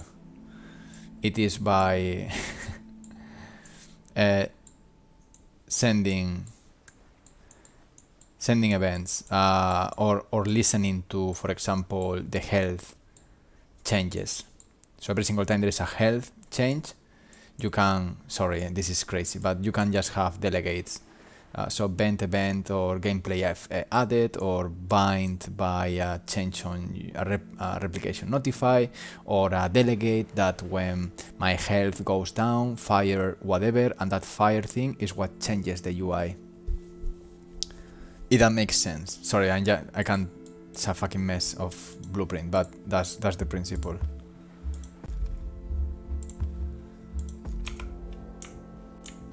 You want to send events. You don't want to constantly check every frame if a variable has changed. I mean, if it's something that is changing a lot constantly every frame, okay, you can do that, why not? I mean, it's the same result, right? But most of the cases, you don't want to do that. Why on hell I need to check my health now, you know? It doesn't make sense. It's a process that I don't want to check. Once I receive a hit, that hit changes my health, and that change of health fires the change in the UI.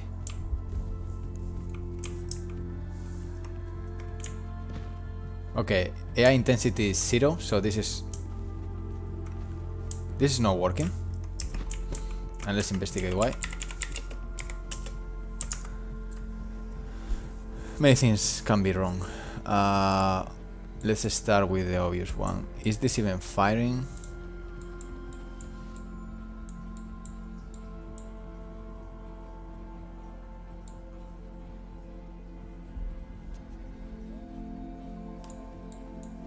Should fire, no? Okay, I put a breakpoint there.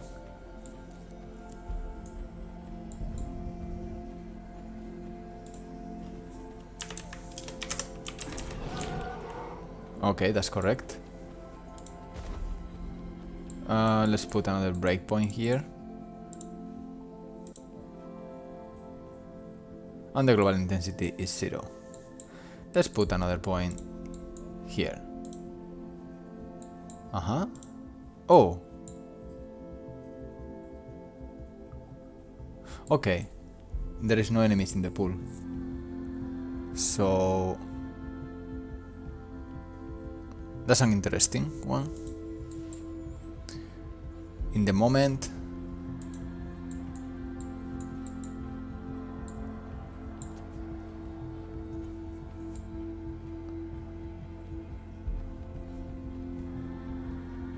fuck, I am stupid. Ah, stop. Stop it. Stop.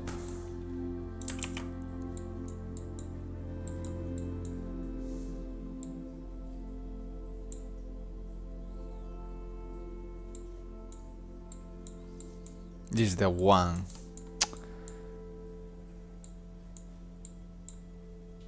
This is the one, dude. And also now I understand another bug. Okay. The group index, let's take the index of the spawn thing. Okay, let's see now.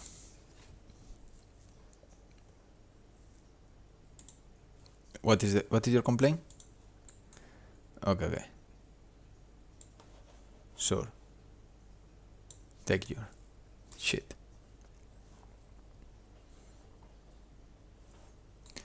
Alright, so now we are ready. Let's remove in the spawner, blah blah, this. Okay.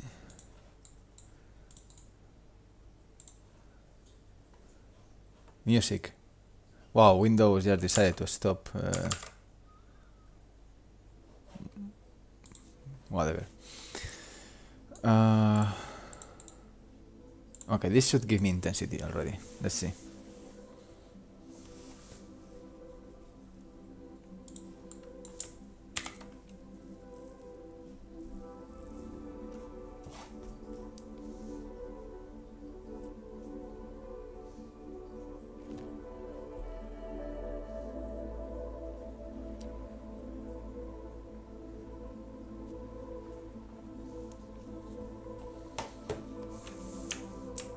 Intensity 0.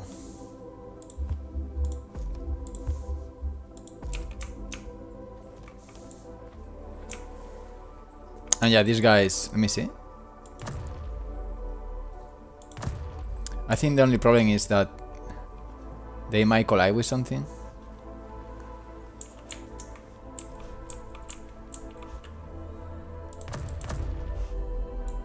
Yeah, they are colliding with there are like invisible walls. So they are not able to attack me at all.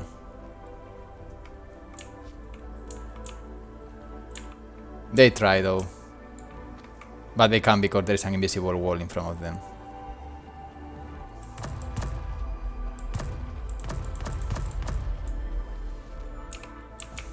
Anyway. Intensity.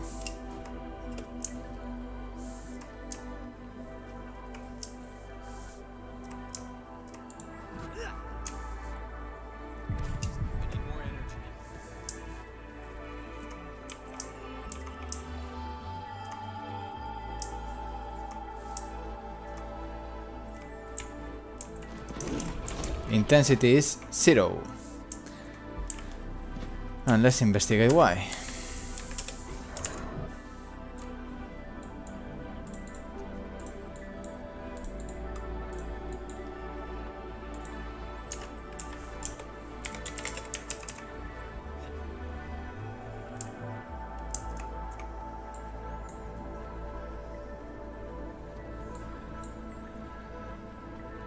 Okay, this is good.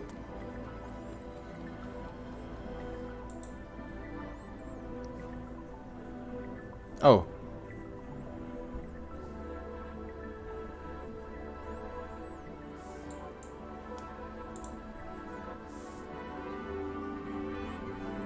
Okay, this is working. But why I don't see...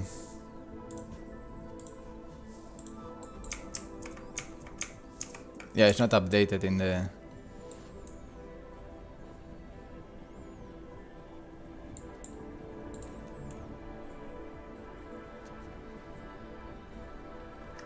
I'm sorry. Why 8? Why 8?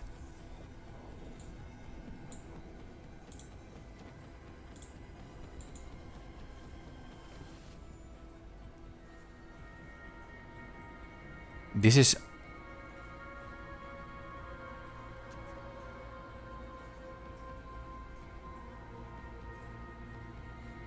Oh, I'm fucking stupid. There are two things that I'm stupid. The first one is this is not the one that goes here. Come on, catch up. Stop. There we go. Uf, vamos. This. So we do the calculations there and then we copy the calculations. Okay, cool. That's the first one. Now the second part is...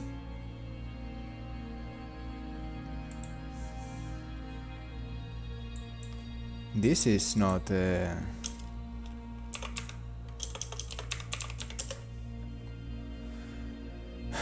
Sorry, construct.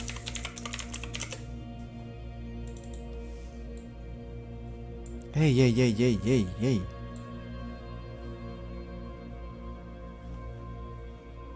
Okay, I'm gonna do it in the construct. I don't care. But stop playing with my feelings. And move faster. Sorry, I'm getting rude with the.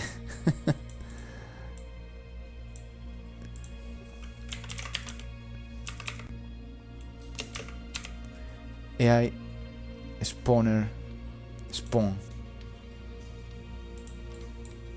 Okay. Show me your worth then.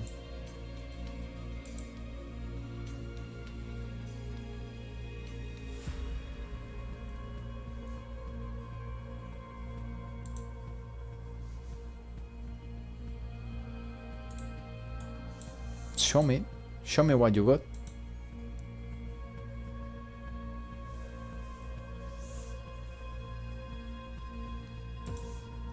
I'm gonna put 1 as default, just, or 0.5, just to understand what is going on there.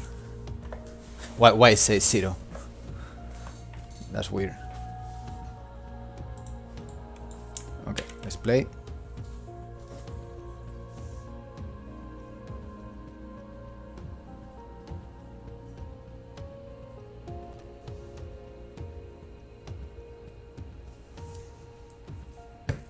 Okay, 0.5, so it's reading. It's reading from there.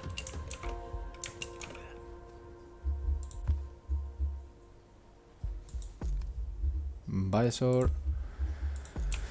Biopiercer. Okay. If this works, we can move to the next stage.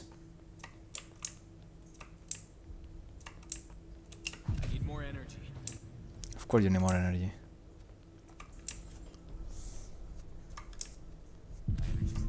Que sí. Okay, we start operations. Okay, it's not reading. Oh, fuck, I forgot. Yeah, it's not reading because I'm a piece of shit, because I'm using optimizations in the HUD as well, and it's not refreshing.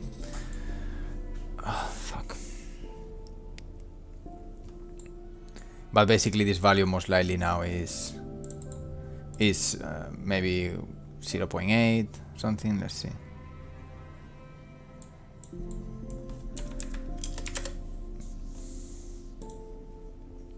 Or 1. Yeah, 0.8, I told you.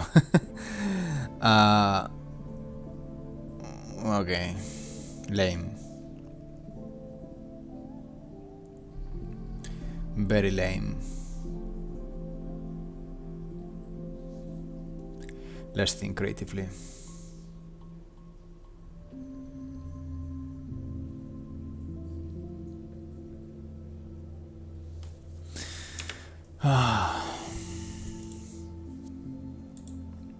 The problem of this is because it's inside.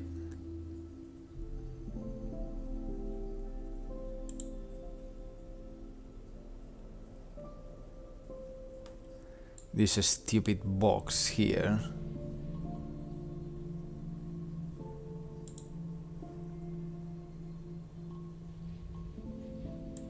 Which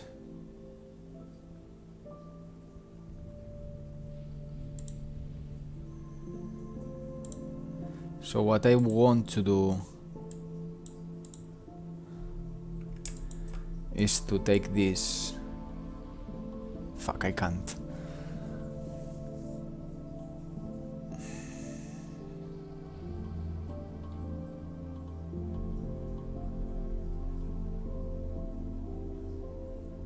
Yeah, of course I can print a string. I just wanted to see something for the pack game and having everything nice.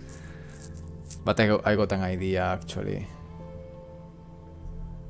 I'm gonna put it in the, because I have a retainer box that basically what does is optimize a lot the UI for things that they are not changing, and I don't want now to invalidate.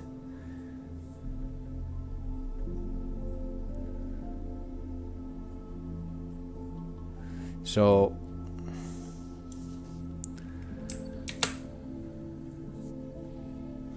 horizontal box, then ability selector, this retainer box, render on invalidation. Maybe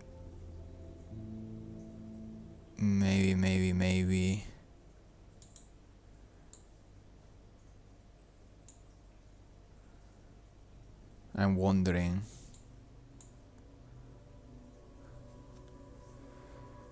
if I take this and in the constructor, because I saw I got a cvar that is the one that is responsible of updating only on specific changes. I can put this maybe to 0 and wish for the best. It's the last test. If not, I put that in my debug, because I got a debug also, a debug UI. I don't know why I put it here. Maybe because it's visible all the time. That's my last test on this regard. Otherwise, this goes to the debug UI.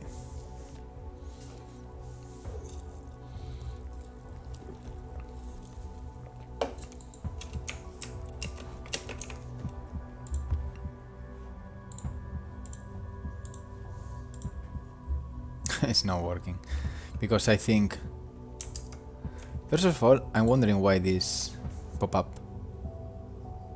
Yeah, it's 0 and this is not updating there.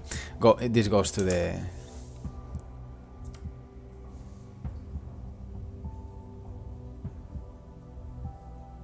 no. Actually, the HUD is not set up to be optimized by default. It's a fucking mess. You need to use invalidation boxes and you need to use retainers. That's to start with. Basically, you don't want to paint the HUD every frame most of the cases. So you need to do invalidation frames, or you need to also do retainers. And also keep in mind that hierarchies are also expensive in general, so you want to have flat hierarchies as well. It's one of the most expensive things, UI. That's why in mobile games sometimes it's shit, because there's a lot of UI performance there going on, you know. So, and there are a couple of solutions. Global invalidation is one of them, but that doesn't work, I think, for all the potential widgets, so you need to keep an eye on that. And the other are retainers, and the retainers can be dynamic. So how many frames you want to update on a specific group of widgets, or group of widgets or boxes or frames or whatever. And in the case of CRETE, I got like different retainers. I got this one which basically does a phase count of 1, which means it skips every second frame.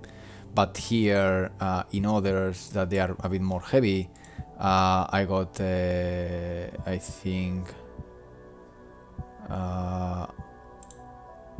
this other invalidation box here, health stamina, which is all the shit that happens here. That's a bit more expensive. I got another invalidation box. This one takes care of only when changes happen, updates. Otherwise, it's frozen. The frame doesn't draw.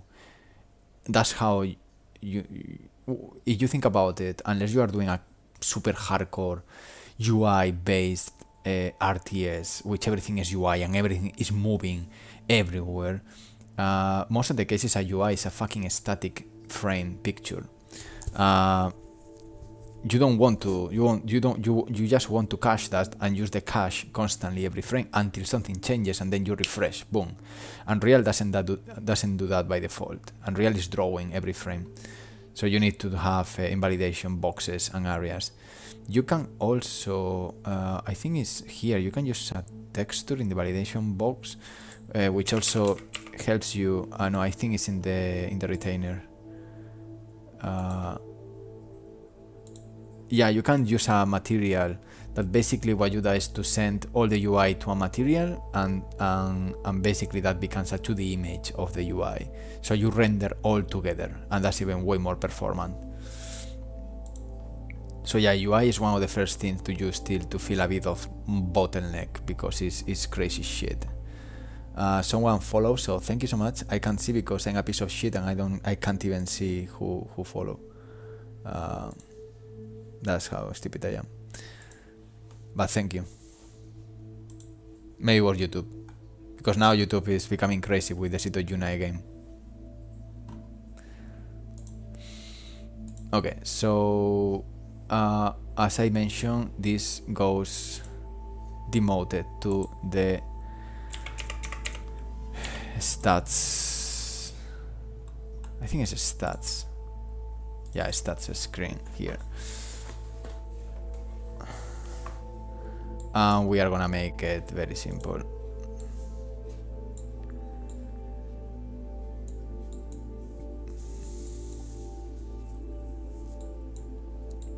Okay. Oh, wow, nice. I got the AI spawn here. Fuck it, done. Alright, so I'm gonna take this. Look, very easy.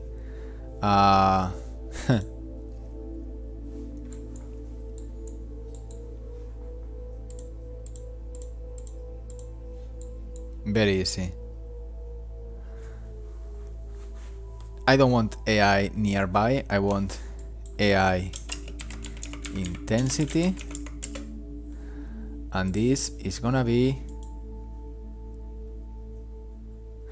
of course you don't show up. I don't know why, it's incredibly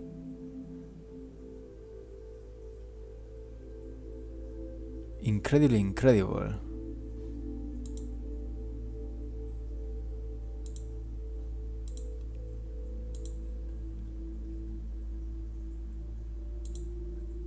I don't know, man. Okay.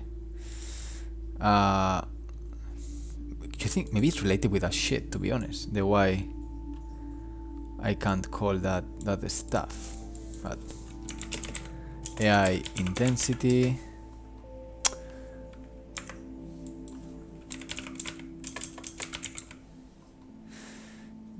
Global intensity AI, and this goes here. So we're gonna check it from this UI instead. In the meantime, let's remove this piece of shit.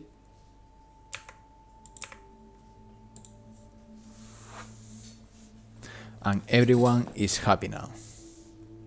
Almost.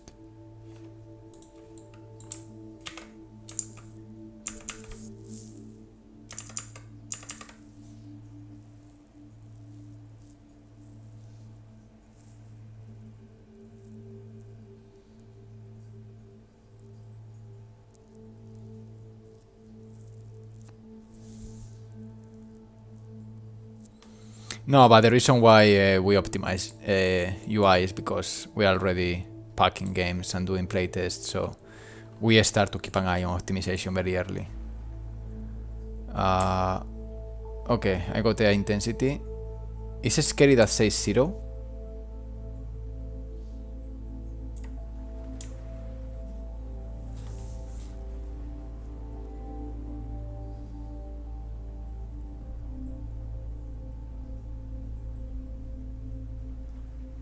Ah, no, it's not scary. It's good. It makes sense. Because by default I think it's working.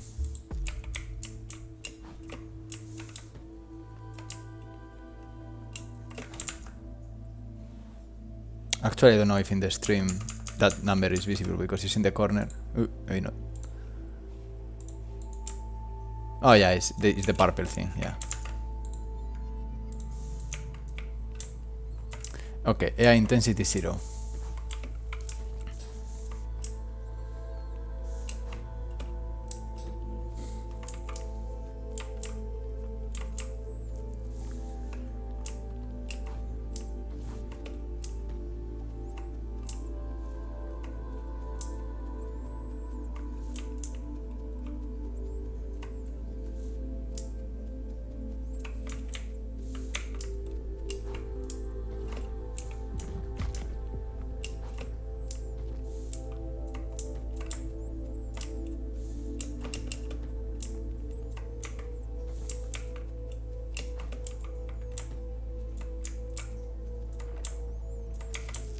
Okay, there we go, it's working.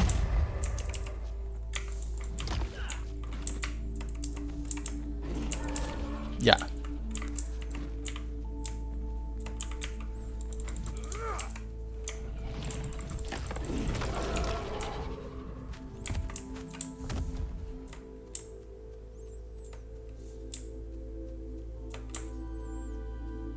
Zero again, that's cool. Should be a bit faster in the update, maybe.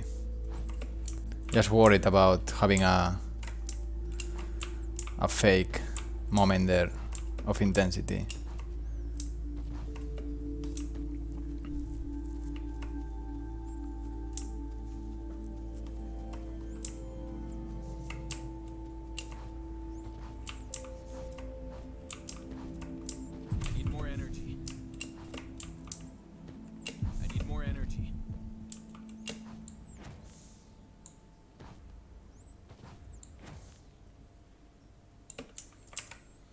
Obviously not spawning in many places yet.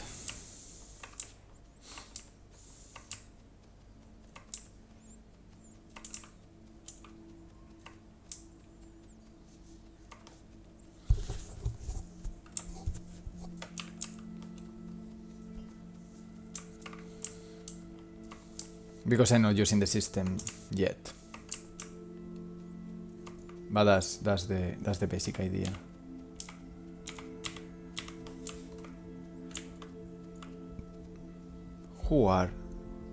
Who spawned that shit there?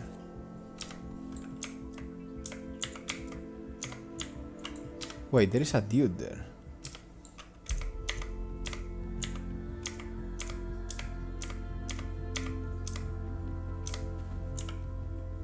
Holy fuck. Yeah, that's one of the problems.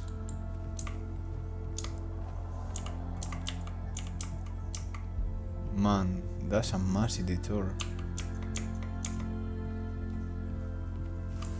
You see, that's a calculation that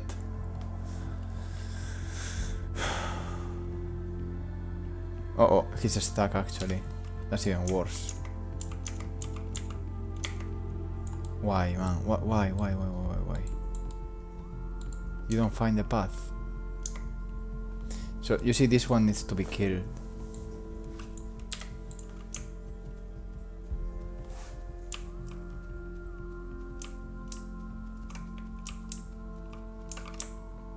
At least it's not counting as intensity, but it's someone that shouldn't be there doing fucking nothing.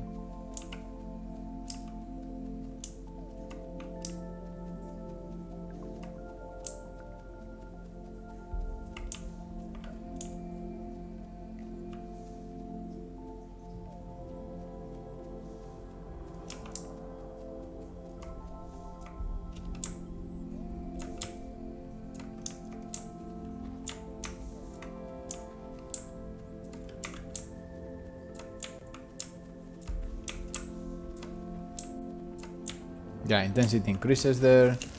And I should have around 2.5 of intensity or 3. Yeah.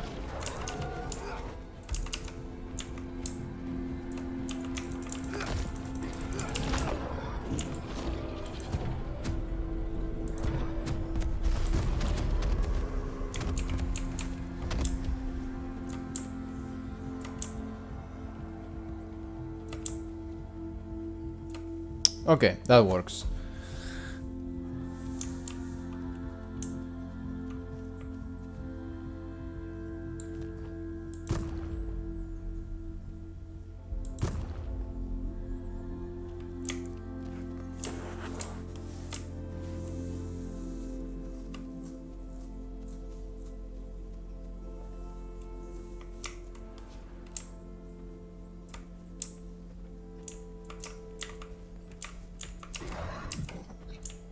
Oh, this one is not registered.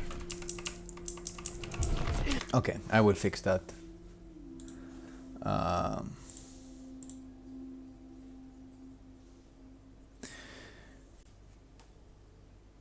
like how, since it's a float, you could use it as post-processing too. Like, what do you mean for? You mean for more like visual effects using the intensity and stuff like that. Yeah, that does. Yeah, actually, the thing is, you can decide how much you want to communicate to the player in terms of game design. This is one of the things I believe shouldn't. You can use this though, and I use that already in other kind of. It's more like enemies nearby. To drive the different music sections, combat section, exploration section, and different combat intensities, and you can just iterate there the different music scores and stuff. Still, you need to be always careful with that, because depending on what game you have or what game design you are building,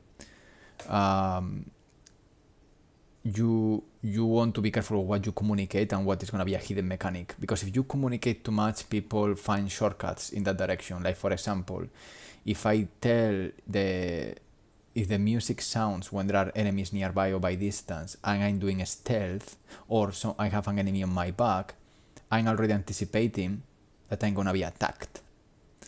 So if I change a post-process material when the intensity is very, let's say, it starts to kick, and I see something different, but I don't see the enemy, I'm telling the player, you're gonna be attacked. And in this case, CRETE works, yes, because it's the design, it's how the design is built, where you need to be always paying attention about your surroundings. So it's your own task to check around, to see that you're not gonna be attacked, no one is throwing you a spear, and things like that. So you don't want to telegraph those specific elements, because it breaks the design itself, and this is part of the core design. Like, CRETE feels I never played Tarkov, I recognize that, but the idea of you can be completely killed at any moment, at any time, and it's dangerous constantly. That's the plan, and we are tuning that up and down constantly to see a balance. But if you telegraph, hey, you're gonna be attacked, then that design part is broken. That's why music is something we are fighting to make it to be good and right in terms of when to fire the different sections of the song, to don't telegraph that. Because telegraphing is great for many games, depending on the kind of game you are making. And again, it's also like something that has to be in the GDD, in the very early stage, like what is the core design of your combat, or what is the core design of your different systems, and how they communicate to each other. We are going to telegraph or not, we are going to have hit stops or not, we are going to have like a look at targeting, or we are going to have a soft look at targeting, and how and why. So the more important thing is why this and not the other, because when you have a design philosophy, every element starts to feel cohesive and connected. The economy you have, with the combat system you have, with the type of UI you have, with the story and narrative you have, everything follows specific rules and pattern. Is it minimalistic? Is it brutal? Is it forgiving? Is it more casual? And everything is connected. So I love playing around with a lot of visual effects, but I'm trying to avoid to give too much information, because I noticed that even it can feel better for ego, and it's cool. I'm playing Diablo these days, and I understand everything, and I play all Diablos, Diablo 2, Diablo 3. I think never Diablo 1, but it's in my list. One of the most important rewards you have there is a number on hit, on damage. Same with any MMO or any kind of RPG. The pump of having 1000, 2000, 3000 of damage, it is part of the core design, but that's them, and that's their case, and that works for them in that scenario. Now imagine Valorant or Counter-Strike, where you can see the damage you make. You can do math calculations and knowing exactly how many bullets you need to kill your opponent. You break the design core. So telegraphing information is great depending on the design you have. And it's something that I see many games, like maybe more like AA or indie, depending on what kind of indie games, of course. But I noticed that there are some very great things, but then something that the design doesn't feel. I'm not talking about 2D design or 3D design. I'm talking about game design. It doesn't feel connected with the other systems. It's like, why you had this combat system and then this other, progression system. It doesn't make sense. The game is fun because of this. Why you're making then this overcomplicated, modification body system, whatever, if the combat itself is already fun, why you don't promote that more?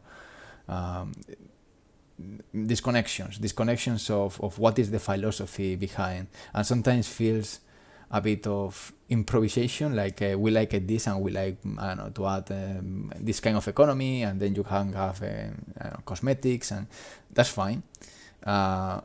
But I do appreciate games that they feel like a monolith in terms of design, like everything talks to each other with a clear philosophy.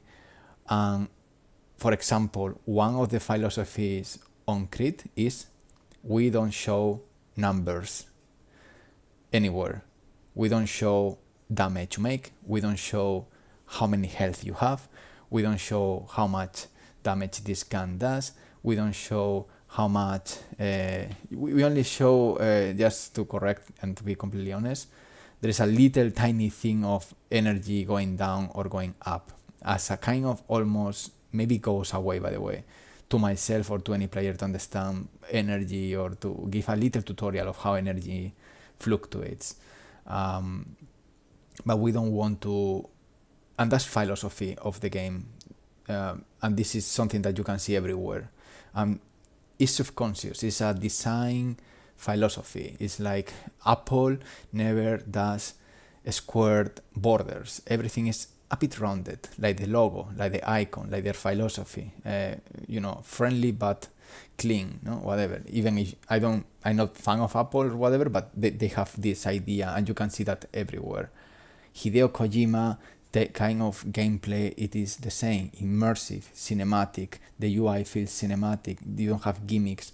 It's quite, I love to see that in general. Diablo, everything is all about numbers. The UI, the abilities, the damage, the info of the stats, the Paragon, the talent system, everything is about that.